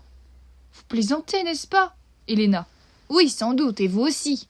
Lysandre. Démétrius, je tiendrai parole. Démétrius. Je voudrais avoir un contrat de votre main, car je vois bien qu'une faible main suffit à vous retenir. Je ne me fie pas à votre parole. Lysandre. Quoi? Devrais-je la blesser, la frapper, la tuer? Même si je la hais, je ne lui veux pas faire de mal. Hermia. Quoi? Quel plus grand mal pouvez-vous me faire que de me haïr? Me haïr pourquoi? Hélas, qu'y a-t-il de nouveau, mon amour? Ne suis-je pas Hermia? N'êtes-vous pas Lysandre? Je suis aussi belle maintenant qu'autrefois. Cette nuit encore, vous m'aimiez, et pourtant cette nuit, vous m'avez quittée. Ainsi donc, vous m'avez quittée. Oh, les dieux m'en préservent. Dois-je dire, pour de bon? Lysandre. Oui, sur ma vie, et je désirerais ne jamais te revoir. Aussi, n'aie plus d'espoir, de questions, de doutes. Sois-en certaine, rien n'est plus vrai. Ce n'est pas une plaisanterie. Je te hais, j'aime Héléna. Hermia. Hélas! Oh, escamoteuse, gangrène du bonheur, voleuse d'amour! Quoi? Êtes-vous venue de nuit me dérober le cœur de mon amour? Héléna. Vraiment, c'est admirable. Êtes-vous sans vergogne, sans pudeur virginale, sans la moindre retenue? Quoi? Vous voulez arracher des paroles véhémentes à ma douce langue? Ah, quelle comédienne, quelle marionnette! Hermia. Marionnette? Ah, c'est ça? C'est donc cela le jeu? Maintenant, je comprends qu'elle a fait quelques comparaisons entre nos deux tailles. Elle a fait valoir sa hauteur, et avec son personnage, son grand personnage, sa hauteur, ma foi, elle a fait sa conquête. Êtes-vous donc montée si haut dans son estime parce que je suis si naine et si petite? Suis-je donc si petite? Ma de cocagne peinturlurée. Parle. Suis-je si petite? Je ne suis tout de même pas si petite que mes ongles ne puissent parvenir jusqu'à tes yeux. Héléna. Messieurs, je vous en prie, même si vous vous moquez de moi, empêchez-la de me blesser. Je n'ai jamais été une furie, je ne suis pas douée pour être une virago. Je suis une vraie fille, pour la couardise. Empêchez-la de me frapper. Vous pensez peut-être, parce qu'elle est un peu plus petite que moi, que je peux lui tenir tête. Hermia. Plus petite? Écoutez-la encore. Héléna. Bonne Hermia, ne soyez pas si amère avec moi. Je vous ai toujours aimée, Hermia. Je n'ai jamais trahi vos secrets, ne vous ai jamais causé de tort. Si ce n'est que, par amour pour Démétrius, je lui ai révélé votre fuite dans ce bois. Il vous a suivi. Par amour, je l'ai suivi. Mais il s'en est pris à moi, m'a chassé et m'a menacé de me frapper, de me piétiner et même de me tuer. Et maintenant, si vous me laissez partir tranquille, je remporterai ma folie à Athènes, et ne vous suivrai plus. Laissez-moi partir. Vous voyez comme je suis simple et docile. Hermia. Eh bien, allez-vous-en. Qu'est-ce qui vous retient? Héléna. Un cœur insensé que je laisse ici derrière moi. Hermia. Quoi? Avec Lysandre? Héléna. Avec Démétrius. Lysandre. N'aie pas peur. Elle ne te fera pas de mal, Héléna. Démétrius. Non, monsieur, elle ne fera rien, même si vous prenez son parti. Héléna. Oh, quand elle est en colère, elle est rusée et teigneuse. C'était une vraie renarde quand elle était à l'école. Et bien qu'elle soit toute menue, elle est féroce. Hermia. Menue encore? Toute petite et menue? Pourquoi acceptez-vous qu'elle me raille de cette façon-là? Laissez-moi m'approcher d'elle. Lysandre. Va-t'en, naine, minuscule avorton, chien d'un chétif, grain de chapelet, gland de chêne. Démétrius. Vous mettez trop en peine pour défendre qui se moque bien de vos services. Laisse-la tranquille, ne parle plus d'Héléna, ne prends plus son parti, car si tu as seulement l'intention de lui manifester le moindre témoignage d'amour, tu le paieras. Lysandre. Maintenant, elle ne me retient plus. Maintenant, suis-moi, si tu l'oses. Voyons qui, de toi ou de moi, a le plus de droit sur Héléna. Démétrius. Te suivre? Non, je vais partir avec toi, côte à côte. Hermia. Vous, ma petite demoiselle, toute cette confusion est à cause de vous. Non, ne partez pas. Héléna. Je ne vous fais pas confiance, moi, et ne resterai pas plus longtemps dans votre maudite compagnie. Vos mains sont plus rapides pour se bagarrer. Moi, j'ai des jambes plus longues pour me sauver. Hermia. Je suis abasourdie et ne sais pas quoi dire. Sortent les amoureux. Oberon. Voilà bien ta négligence, tu te trompes toujours, ou bien tu commets tes friponneries exprès. Puck. Croyez-moi, roi des ombres, je me suis trompé. Ne m'aviez-vous pas dit que je reconnaîtrais l'homme aux habits athéniens qu'il portait? Et jusque-là, mon entreprise s'avère irréprochable, j'ai bien humecté les yeux d'un Athénien. Je suis content du tour de ces événements, leur querelle est pour moi un divertissement. Oberon. Tu vois que ces amants cherchent un lieu pour se battre. Dépêche-toi donc, Robin, d'obscurcir la nuit, recouvre tout de suite le firmament étoilé d'un brouillard pesant, noir comme l'Achéron, et égare si bien ces rivaux irascibles qu'ils ne puissent plus se trouver l'un l'autre. Tantôt prend la voix de Lysandre, puis pique au vif Démétrius par une insulte amère, et tantôt invective comme si tu étais Démétrius, et prends bien soin de les éloigner l'un de l'autre, jusqu'à ce que sur leur front le sommeil qui contrefait la mort se glisse avec ses ailes de chauve-souris et ses pattes de plomb, presse alors sur les yeux de Lysandre cette plante, dont la liqueur a la propriété et la vertu puissante de dissiper toute méprise et de rendre à ses prunelles leur vue accoutumée. Quand ils se réveilleront, toute cette dérision leur paraîtra un songe, une vaine vision, et ces amants regagneront Athènes, dans une entente dont le terme ne finira qu'avec leur mort. Tandis que je t'emploierai dans cette affaire, j'irai trouver ma reine, pour lui réclamer son petit indien, puis je délivrerai ses yeux ensorcelés de leur vision du monstre, et tout sera en paix. Puck. Seigneur des fées, il faut faire vite, car les rapides dragons de la nuit fendent les nuages à tire d'aile, et là-bas brille la messagère de l'aurore. À son approche, des cohortes de spectres errant ici et là regagnent les cimetières. Tous les esprits damnés, qui ont leur sépulture dans les carrefours et sous les eaux, ont déjà regagné leur couche grouillante de verre, de crainte que le jour ne contemple leur honte. À dessein, ils se sont exilés de la lumière, éternels compagnons de la nuit au front noir. Oberon. Mais nous sommes des esprits d'une autre sorte.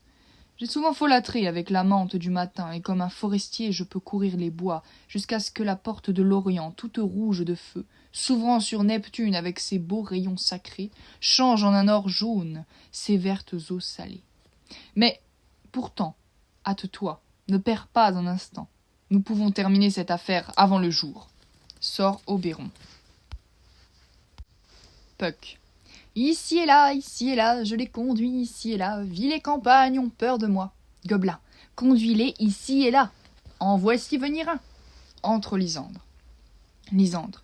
Où es-tu, orgueilleux Démétrius? Parle donc maintenant. Robin. Puck. Ici, scélérat, l'épée tirée est toute prête. Où es-tu? Lysandre. Je suis à toi tout de suite. Robin. Suis-moi alors, sur un sol plus plat. Sort Lysandre. Entre Démétrius. Démétrius. Lysandre, parle encore. Fuyard, lâche. Où as-tu fui? Parle. Dans un buisson, où caches-tu ta tête? Robin. Lâche, tu lances tes rodomontades aux étoiles. Tu dis au buisson que tu cherches la guerre, et tu ne viens pas. Viens, traître, viens ici, bambin. Je vais te donner le fouet. C'est se déshonorer que de tirer l'épée contre toi. Démétrius. Eh bien, tu es là? Robin. Suis ma voix. Nous verrons ailleurs si tu es un homme. Ils sortent. Entre Lysandre. Lysandre. Il va toujours devant moi et me défie. Quand j'arrive à l'endroit où il appelle, il est déjà parti. Le scélérat a le talon bien plus léger que moi. Je courais vite après, mais il fuyait plus vite, si bien que je suis tombé sur un chemin sombre et accidenté. Je vais me reposer ici. Viens tendre jour. Il s'allonge. Car dès que tu m'auras montré ta lueur grise, je trouverai Démétrius et me vengerai de cet affront. Entre Robin et Démétrius. Robin. Oh, oh, oh, lâche, pourquoi ne viens-tu pas? Démétrius. Affronte-moi si tu l'oses, car je sais bien que tu cours devant moi, changeant toujours de place, et n'oses pas faire front, ni me regarder en face. Où es-tu à présent? Robin. Viens ici, je suis là. Démétrius. Mais non, tu te moques de moi. Tu vas le payer cher si jamais je revois ton visage en plein jour. Pour le moment, va ton chemin. L'épuisement me contraint à mesurer ma longueur sur cette couche froide. Dès l'approche du jour, compte sur ma visite. Il s'allonge. Entre Héléna. Héléna. Oh, nuit accablante! Oh, longue et pénible nuit! Abrège tes heures, qu'un réconfort brille de l'Est pour que je puisse, à la clarté du jour, rentrer à Athènes, loin de ceux qui détestent ma pauvre compagnie. Et toi, sommeil, qui parfois ferme l'œil du chagrin, enlève-moi un instant à ma propre compagnie. Elle s'endort. Robin. Rien que 3? Oh, allons, encore une. 2 de chaque sexe font 4. Elle s'en vient, triste et grognon. Cupidon est mauvais garçon de priver les pauvres femmes de leur raison. Entre Hermia. Hermia. Jamais si accablée, jamais si accablée, jamais si malheureuse. Trempée par la rosée, déchirée par les ronces, je ne peux me traîner ni avancer plus loin. Mes jambes ne marchent plus au pas de mes désirs. Ici, reposons-nous jusqu'au lever du jour. Le ciel protège Lysandre, s'ils en viennent à se battre. Elle s'endort. Robin. Sur le sol d'or profond, j'appliquerai sur ton œil doux amant un remède. Quand tu t'éveilleras, tu prendras une vraie joie à revoir les yeux de ta première amante. Et le dicton paysan bien connu, tout homme doit avoir son dû, à ton réveil s'accomplira. Jeannetot sa Jeanneton aura, rien ne marchera de guingois. L'homme retrouvera sa jument, et tout ira bien. Il sort. Acte 4, scène 1. Entre la reine des fées, Titania, le rustre, Bottom, et les fées, et le roi, Oberon, derrière eux. Les amoureux dorment pendant tout l'acte. Titania. Viens, assieds-toi sur ce lit de fleurs, tandis que je caresse tes joues charmantes, que je pique des roses musquées sur ta tête soyeuse et lisse, et que j'embrasse tes belles longues oreilles, ma tendre joie. Le rustre, Bottom. Où est Fleur des Pois? Fleur des Pois. Me voici. Le rustre. Gratte-moi la tête, Fleur des Pois. Où est monsieur, Toile d'araignée?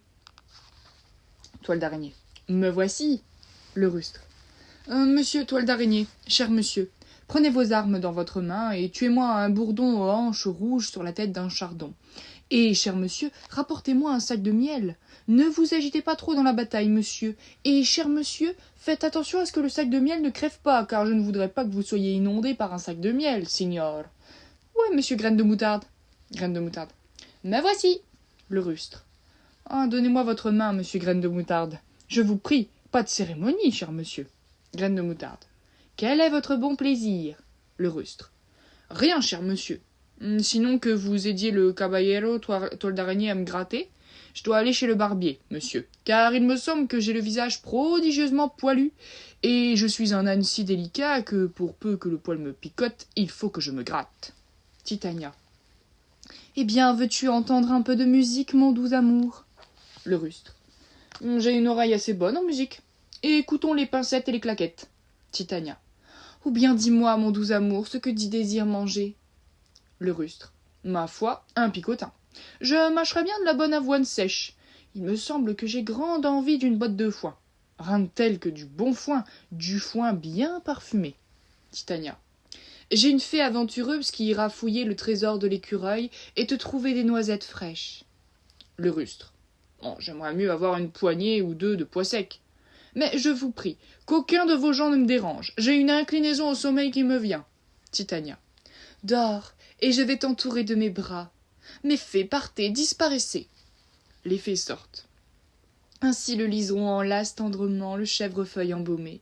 Ainsi le lierre femelle encercle les doigts de l'orme. Oh, comme je t'aime, comme je t'idolâtre. Ils s'endorment. Entre Robin, bon garçon. Oberon. Bienvenue, cher Robin. Vois-tu ce charmant spectacle? Je commence à avoir pitié de son engouement idolâtre. Car, l'ayant rencontrée tout à l'heure derrière le bois où elle cherchait des cadeaux agréables pour cet odieux bouffon, je l'ai morigénée et me suis querellé avec elle. Car elle avait entouré ses tempes poilues d'une couronne de fleurs fraîches et parfumées. Et cette même rosée qui naguère sur les bourgeons se gonflait en perles rondes du plus bel orient, était maintenant dans les yeux de ces fleurettes délicates comme des larmes qui déploraient leur propre déshonneur. Lorsque je lus, à loisir, accablé de sarcasme, et qu'elle eut, dans les termes les plus tendres, imploré mon pardon, je lui ai demandé l'enfant dérobé, elle me le donna aussitôt, et dépêcha une de ses fées pour le conduire jusqu'à mon repère dans le pays des fées. Et maintenant que j'ai ce garçon, je veux défaire cette odieuse aberration de ses yeux. Et toi, gentil Puck, retire ce crâne emprunté de la tête de ce butor athénien, afin qu'à son réveil avec les autres, ils puissent tous rentrer à Athènes et ne voir dans les accidents de cette nuit que les cruels tourments d'un rêve. Mais d'abord, je vais délivrer la reine des fées. Il presse le suc de la fleur sur ses paupières. Sois comme tu avais coutume d'être, vois comme tu avais coutume de voir. Le bourgeon de Diane a sur la fleur de Cupidon cette influence et ce pouvoir béni. Maintenant, ma Titania, éveillez-vous, ma douce reine. Titania s'éveillant. Mon Oberon, quelle vision j'ai eue! Il me semblait que j'étais amoureuse d'un âne. Oberon. Il est là, votre amour. Titania. Comment ces choses sont-elles survenues? Oh, que mes yeux abhorrent maintenant son visage. Oberon. Silence un moment. Robin, enlève cette tête. Titania, demandez de la musique et qu'elle frappe plus mortellement que le sommeil ordinaire les sens de ces 5 clans. Titania. Musique, oh là, de la musique à ensorceler le sommeil. Douce musique. Robin, en levant la tête d'Anne de Bottom. Maintenant, quand tu te réveilleras, vois avec tes propres yeux d'imbécile. Oberon. Que retentisse la musique. Venez, ma reine, prenez ma main, et que nos pas fassent trembler le sol où gisent ces dormeurs. Maintenant que toi et moi avons renoué notre amitié, demain, à minuit, en toute solennité, nous danserons joyeusement dans la maison du duc Thésée, et la bénirons pour qu'elle connaisse toute prospérité. Là, les 2 couples d'amants fidèles seront mariés dans l'allégresse générale, en même temps que Thésée. Robin. Roi des fées, écoute au lointain, j'entends l'alouette du matin. Oberon. Allons, ma reine, dans un silence recueilli, poursuivons l'ombre de la nuit. Nous pouvons encercler le monde, plus vite que la lune vagabonde. Titania. Venez, monseigneur, et dans votre vol, dites-moi comment cette nuit j'ai pu me trouver ici endormie avec ces mortels sur le sol. Sortent Oberon, Titania et Robin.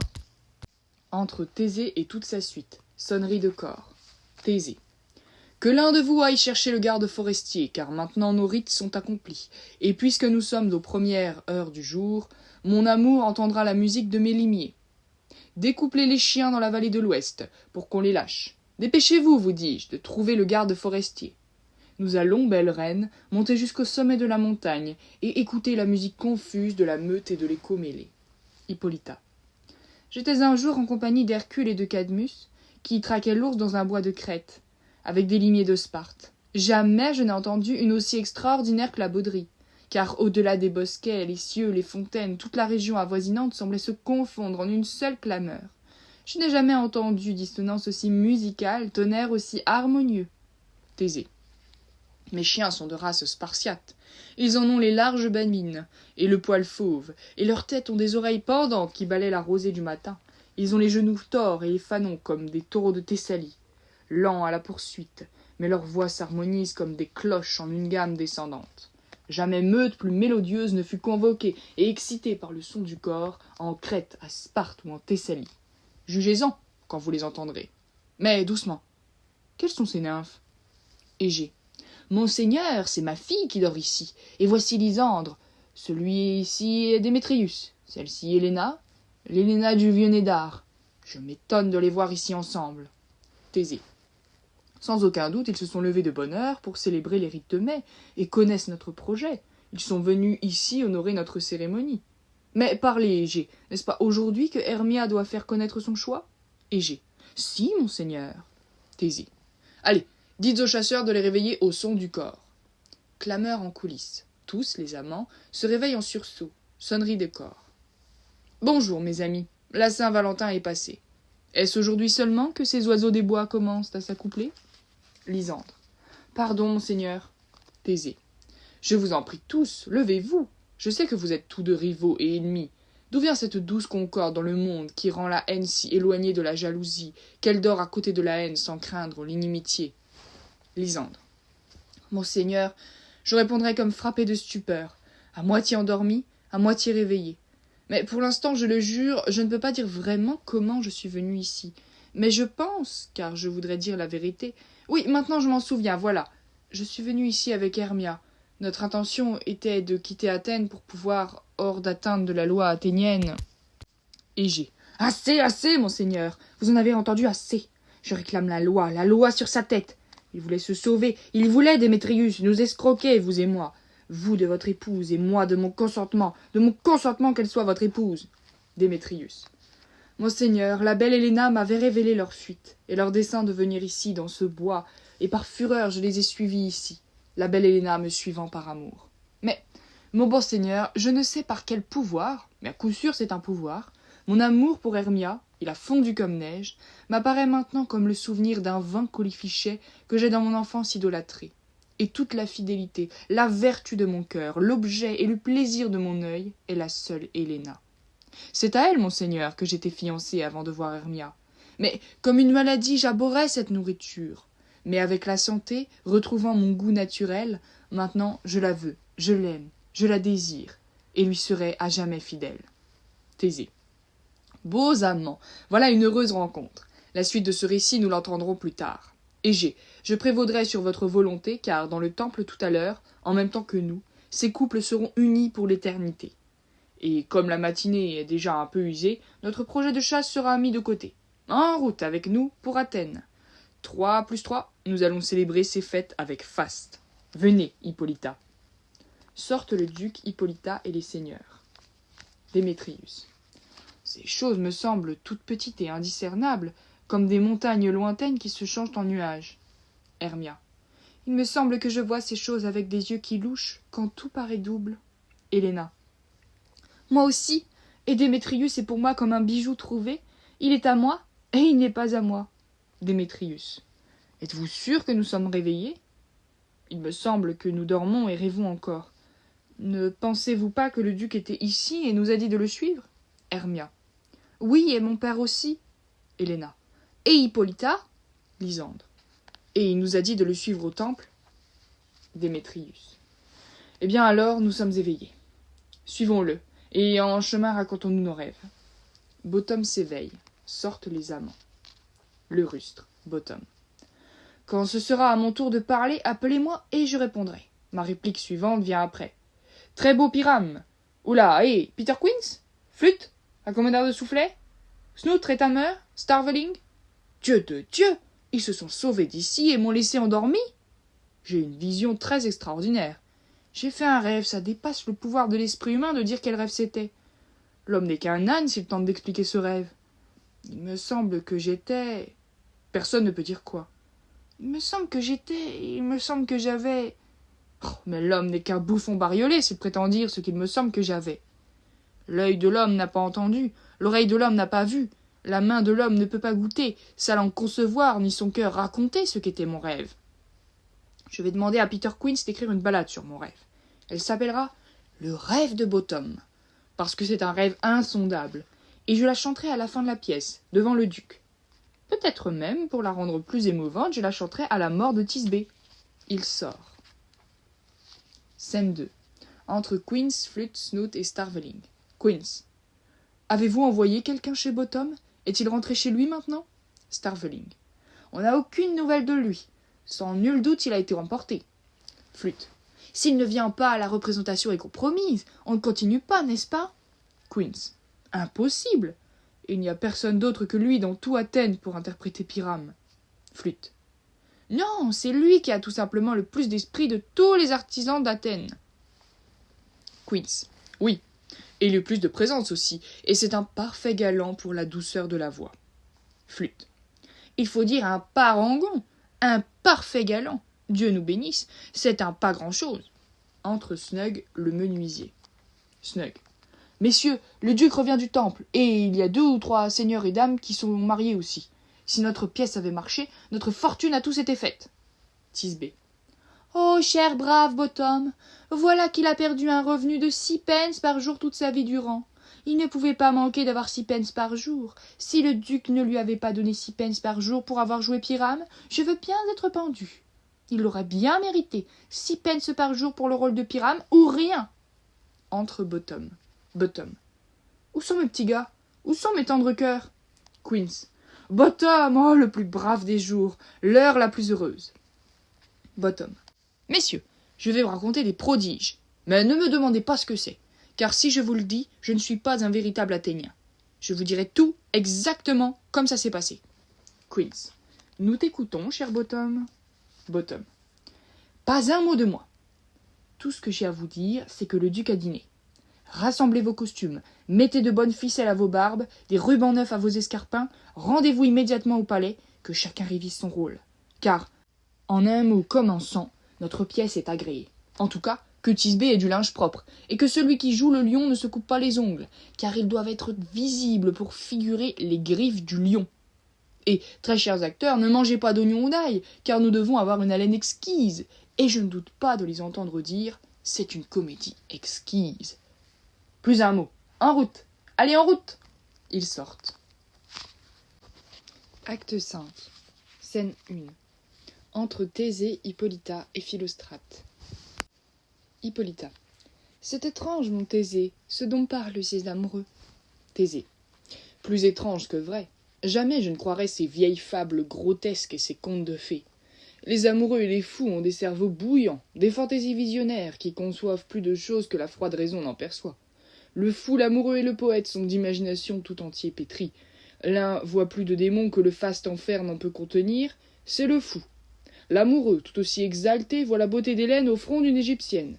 L'œil du poète, roulant dans un parfait délire, va du ciel à la terre et de la terre au ciel.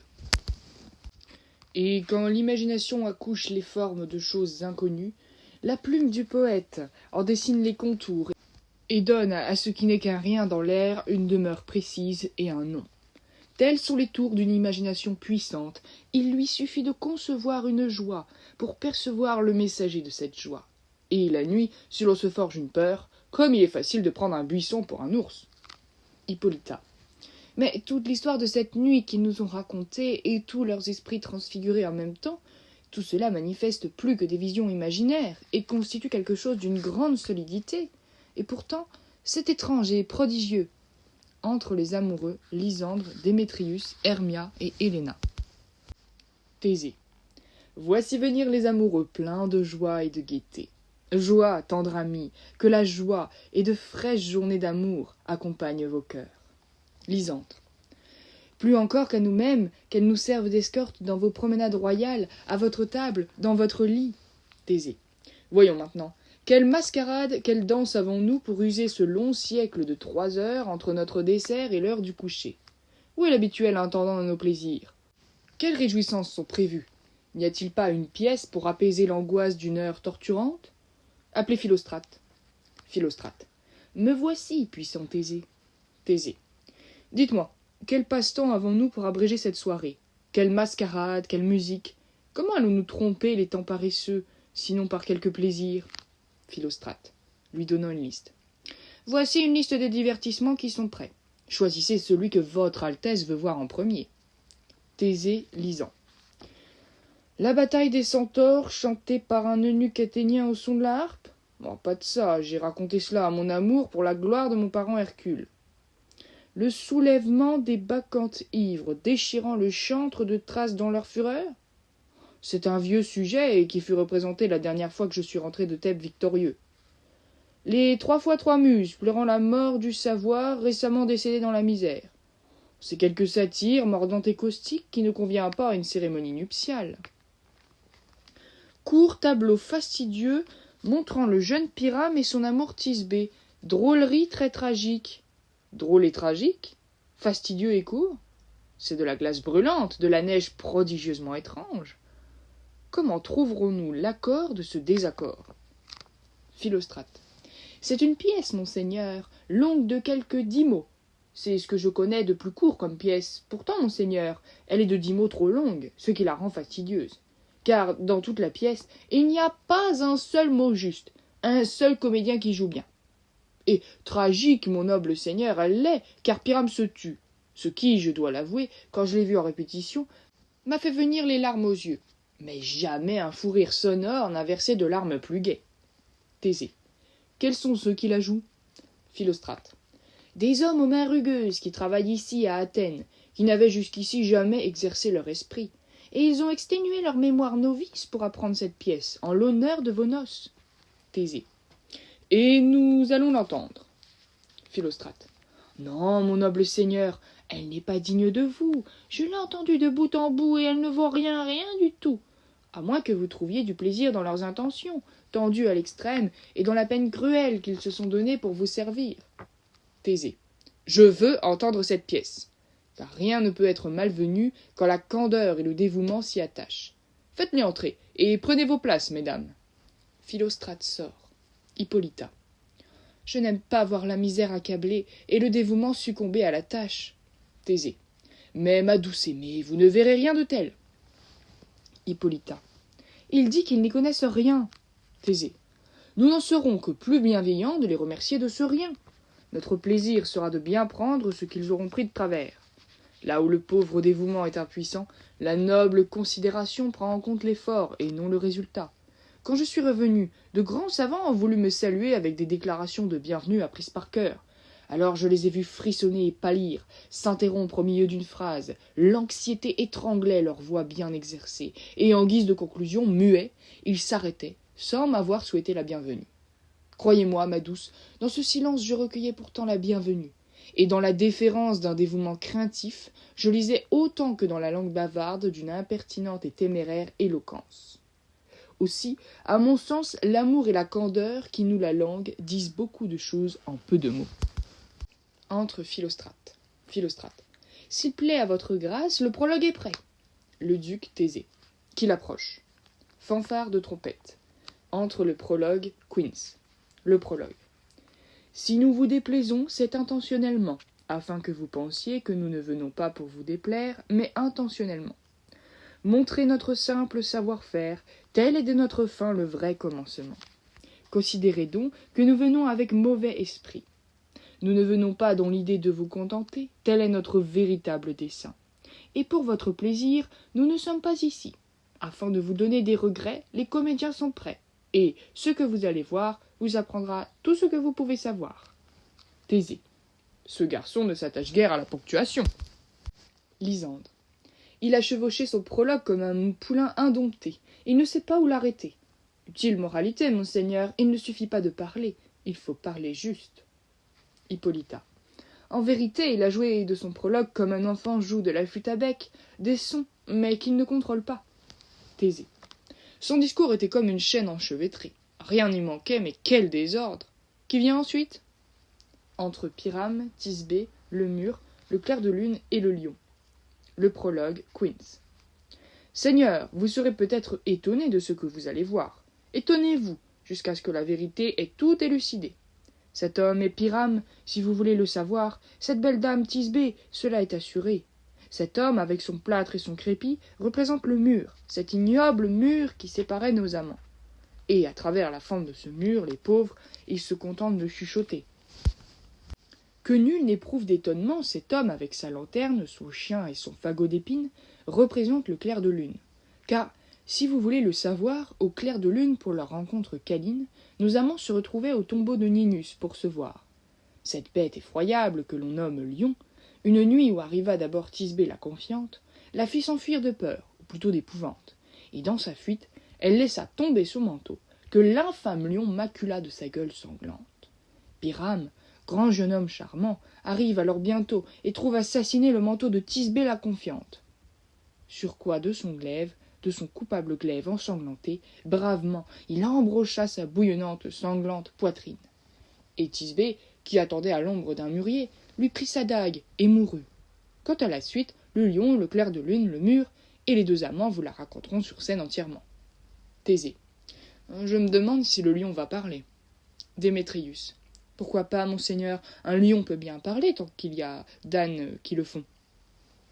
Sortent le lion, Thisbé et le clair de lune. Le mur, Snout. Dans cet intermède, par un hasard obscur, moi, dont le nom est Snout, je représente un mur. Ce mur était percé, je voudrais qu'on le pense, d'un trou en forme de crevasse ou d'une fente, par où les deux amants, Pyrame et sa Thisbé, chuchotaient bien souvent dans le plus grand secret. Ce torchis, ce plâtre et cette pierre montrent en toute clarté que je suis bien ce mur. Telle est la vérité. Et voici la crevasse, à droite et à sénestre, par où vont chuchoter les timides amants. Thésée. Pourrait-on souhaiter qu'un mélange de chaud et de poil parle mieux? Démétrius. C'est la cloison la plus spirituelle que j'ai jamais entendu discourir, monseigneur. Thésée. Pyrame s'approche du mur. Silence. Pyrame, Bottom. Ô nuit, ô lugubre visage, ô nuit de couleur si noire, ô nuit qui vient toujours quand le jour cesse, ô nuit, hélas, hélas, hélas, je crains que ma Thisbé n'ait oublié sa promesse. Et toi, ô mur, ô suave, ô charmant mur, qui te dresse entre la terre de mon père et ma terre, toi, mur, ô suave et charmant mur, montre-moi ta fente, que je jette un œil à travers. Merci, mur courtois, que Jupiter te protège pour ta bonté. Mais que vois-je? Je ne vois pas Thisbé. Oh, méchant mur, à travers lequel je ne vois nulle félicité, maudite soient tes pierres de m'avoir ainsi trompé. Thésée. Le mur, il me semble, étant sensible, devrait riposter par des malédictions. Pyrame. Non, en vérité, monsieur, ce n'est pas son tour. M'avoir ainsi trompé précède la réplique de Thisbé. Elle va entrer maintenant, et je dois l'espier à travers le mur. Vous verrez, ça va se passer exactement comme je vous ai dit. La voilà qui arrive. Entre Thisbé. Thisbé, flûte. Ô mur, bien souvent tu as entendu mes plaintes, car mon beau Pyrame et moi, tu nous séparais. Mes lèvres cerises ont souvent baisé tes pierres, cimentées par de la chaux et des poils mêlés. Pyrame. Je vois une voix. Rendons-nous à la fente, pour épier si je peux voir le visage de ma Thisbé. Thisbé? Thisbé. Mon amour, c'est toi, je crois. Pyrame. Crois ce que tu voudras, je suis ton amoureux, et je te suis toujours loyal comme Lymandre. Thisbé. Et moi comme Hélène, jusqu'à ce que les destins me tuent. Pyrame. Saphalus ne fut pas plus fidèle à Procrus. Thisbé. Ainsi je suis pour toi comme Saphalus pour Procrus. Pyrame. Oh, baise-moi par le trou de cet ignoble mur. Thisbé. Où sont tes lèvres? Je ne baise qu'un trou de mur. Pyrame. Au tombeau de Nini, veux-tu me retrouver? Thisbé. À la vie, à la mort, je m'y rends sans délai. Le mur. Pour moi, le mur, mon rôle est terminé. Ayant fini, le mur n'a plus qu'à s'en aller. Les rustres sortent. Le duc, Thésée. Maintenant, le mur qui séparait les deux voisins est abattu. Démétrius. Et il n'y a pas de remède quand les murs sont si impatients d'écouter sans prévenir. La duchesse Hippolyta. C'est la pièce la plus idiote que j'ai jamais entendue. Le duc. Les meilleurs du genre ne sont qu'illusions, et les pires ne sont pas pires si l'imagination les corrige. La duchesse.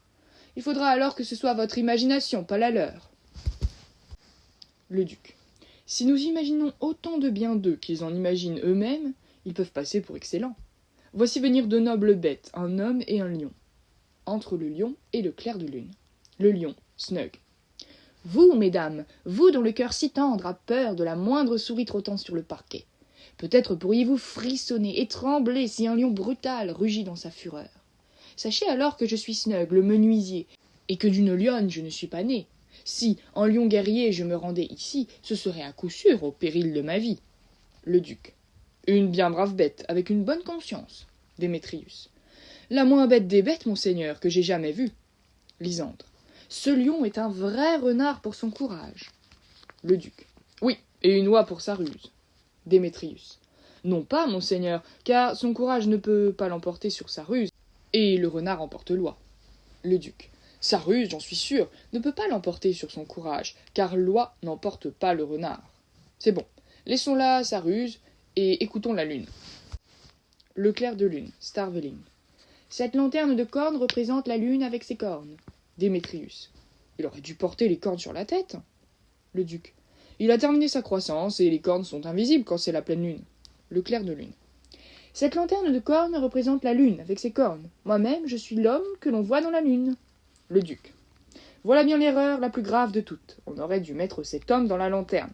Sinon, comment peut-il être l'homme dans la lune? Démétrius. Il n'ose pas y entrer à cause de la chandelle. Car vous voyez, elle est déjà enflammée, il faudrait la moucher. La duchesse. Je suis fatiguée de cette lune, je voudrais qu'elle change. Le duc. Il semble bien, à en juger par la faible lueur de son esprit, qu'elle est sur le déclin. Mais, par courtoisie et par raison, nous attendrons le temps nécessaire. Lysandre. Continue, lune. Le clair de lune. Tout ce que j'ai à dire est de vous déclarer que cette lanterne est la lune. Moi, l'homme dans la lune, ce fagot d'épines, mon fagot d'épines, et ce chien, mon chien. Démétrius. Eh bien, tout cela devait être dans la lanterne, puisque tout cela est dans la lune. Mais silence, voici venir Thisbé. Entre Thisbé, flûte. Voici le tombeau du vieux Nini. Où est mon amour? Le lion. Oh! Le lion rugit. Thisbé s'enfuit. Démétrius. Bien rugi, lion. Le duc. Bien couru, Thisbé. La duchesse. Bien brillé, lune, vraiment, cette lune brille avec beaucoup de grâce. Le duc. Bien joué, lion. Démétrius. Alors s'en vint Pyrame. Lysandre. Et le lion disparut. Entre Pyrame, Bottom. Douce lune, merci pour tes rayons solaires. Merci, lune, de briller si fort dans ta sphère, grâce à tes radieux, rougeoyants rayons dorés. J'espère apercevoir ma fidèle Thisbé. Mais arrête, ô douleur! Regarde, ô pauvre cœur! Quel est cet affreux malheur que voici? Voyez-vous, ô mes yeux? Est-ce que cela se peut? Oh, mon petit canard, oh ma chérie! Ton beau manteau, taché de sang? C'est trop! Oh, vous, féroce furie, approchez! Venez, venez, destin, coupez le fil et le filin, triomphez, écrasez, concluez, massacrez. Le duc. Cette souffrance et la mort d'un ami cher parviendraient presque à attrister un homme. La duchesse. Maudit soit mon cœur si je n'ai pas pitié de cet homme. Pyrame. Oh, pourquoi créas-tu des lions, ô nature, puisqu'un ignoble lion a défloré ma mie, qui était la plus belle créature qui ait jamais vécu, chérie, aimée, sourie. Continuez-moi l'arme, venez, hors du fourreau, toi, mon épée, et viens blesser le téton de Pyrame. Oui, le téton gauche, où le cœur bat. Ainsi je meurs, ainsi. Me voilà mort, me voilà parti. Mon âme est au ciel. Langue, perds ta lumière. Lune, prends ton envol. Sort le clair de lune. Maintenant meurs. Démétrius. C'est un as, car il est tout seul. Lysandre. Moins qu'un as, l'ami, car il est mort, il n'est plus rien. Le duc. Avec le secours d'un chirurgien, il pourrait peut-être guérir, et s'avérer être un âne. La duchesse. Comment se fait-il que le clair de lune soit parti avant que Thisbé revienne et trouve son amant? Entre Thisbé. Le duc. Elle le trouvera à la clarté des étoiles. La voici qui vient, et sa douleur termine la pièce. La duchesse. Il me semble qu'elle ne devrait pas durer trop longtemps pour un tel Pyrame. J'espère qu'elle sera brève. Démétrius. Un grain de poussière ferait pencher la balance, Pyrame. Thisbé, lequel est le meilleur? Lui comme homme, Dieu nous garde, elle comme femme, Dieu nous bénisse. Lysandre. Elle l'a déjà aperçu de ses yeux si doux. Démétrius. Et elle va déposer sa plainte. Attendu. Thisbé. Mon amour, tu dors? Eh quoi, mon pigeon mort? Ô Pyrame, debout, parle. Plus un mot? Mort? Un tombeau recouvrira tes yeux si doux. Ses lèvres de lys, ce nez cerise, ses joues de jaune prime vert ne sont plus maintenant. Oh, gémissez, amant, comme des poireaux ses yeux étaient verts. Sœurs du destin toutes trois, venez à moi, avec vos mains pâles comme le lait, dans le sang trempé, puisque vous avez tranché de vos ciseaux son fil de soie. Langue, plus un mot. Viens, ma fidèle épée, viens, l'âme, et plonge dans mon sein. Adieu, mes amis, ainsi Thisbé finit. Adieu. Elle meurt. Le duc. Il ne reste plus en vie que le clair de lune et le lion pour enterrer les morts. Démétrius. Oui, et aussi le mur. Bottom. Non, je vous assure, le mur est tombé qui séparait leur père. Vous plairait-il de voir l'épilogue, ou d'entendre une bergamasque par 2 comédiens de notre troupe? Le duc. Pas d'épilogue, je vous prie, car votre pièce n'a pas besoin d'excuses. Ne vous excusez jamais, car lorsque tous les acteurs sont morts, il n'y a plus personne à blâmer. Pardi, si celui qui l'a écrite avait joué Pyrame et s'était pendu avec la jarretière de Thisbé, cela aurait été une tragédie magnifique. Et en vérité, elle l'est, et très brillamment interprétée. Mais voyons, votre bergamasque, laissez votre épilogue tranquille. Ici une danse des rustres. La langue de fer de minuit a compté 12 coups. Au lit les amoureux, c'est presque l'heure des fées. J'ai peur que notre sommeil demain matin ne se prolonge, autant que cette nuit s'est prolongée notre veille. Cette pièce, dont la maladresse est manifeste, a bien fait oublier la lourde marche de la nuit. Chers amis, au lit! 15 jours durant, nous célébrerons notre cérémonie par des réjouissances nocturnes et des plaisirs nouveaux. Ils sortent. Entre Puck, Robin. Puck. C'est l'heure où le lion rugit, et où le loup hurle à la lune, où ronfle le laboureur engourdi, recru de sa tâche importune. C'est l'heure où les tisons rougeoient, et où la chouette au cri strident rappelle au malheureux sans joie que c'est le linceul qui l'attend. Voici venue l'heure de nuit où les tombeaux, ouvrant leurs pierres, laissent échapper leurs esprits qui errent près des cimetières, et où nous, les fées, qui fuyons sur le char de la triple hécate, le soleil et tous ses rayons, poursuivant l'ombre comme un rêve, nous folâtrons. Nulle souris ne troublera cette maison bénie. En tête, on m'envoie avec un balai chasser la poussière derrière la porte. Entre le roi et la reine des fées, Oberon et Titania, avec tout leur cortège. Oberon. Apportez vos flambeaux dans toute la maison, près de l'âtre assoupi et moribond, que tous les elfes et tous les esprits féeriques sautillent aussi légers que l'oiseau sur l'épine. Chantez après moi ce couplet, et dansez-le d'un pas léger. Titania. D'abord redites par cœur la chanson, et sur chaque mot roucoulez en son. Main dans la main d'un air gracieux, mes fées, chantons, et bénissons ce lieu. La chanson. Oberon. À présent, jusqu'au point du jour, que chaque fée vagabonde à travers cette maison. Nous irons au plus beau des lits nuptiaux, et il sera pour nous béni, et la lignée qui y sera créée sera heureuse à tout jamais. Ainsi ces trois couples toujours seront fidèles en amour, et les flétrissures de la nature devront épargner leur progéniture. Ni tache, bec de lièvre ou cicatrice, aucune des marques funestes que l'on redoute à sa naissance ne doit atteindre leurs enfants. Que chaque fée vienne répandre cette rosée sacrée des champs, et qu'elle bénisse chaque chambre du palais d'une douce paix, et que le maître en soit béni. Veillez au repos de son lit, sur la pointe des pieds, allez, venez au point du jour me retrouver. Tous sortent, sauf Robin bon garçon. Robin, Puck. Si nous, ombre, vous avons offensé, pensez alors, et tout est réparé, qu'ici vous n'avez fait que sommeiller lorsque ces visions vous apparaissaient. Et ce thème faible et vain, qui ne crée guère qu'un rêve, gentil spectateur, ne le blâmez pas. Pardon, nous ferons mieux la prochaine fois.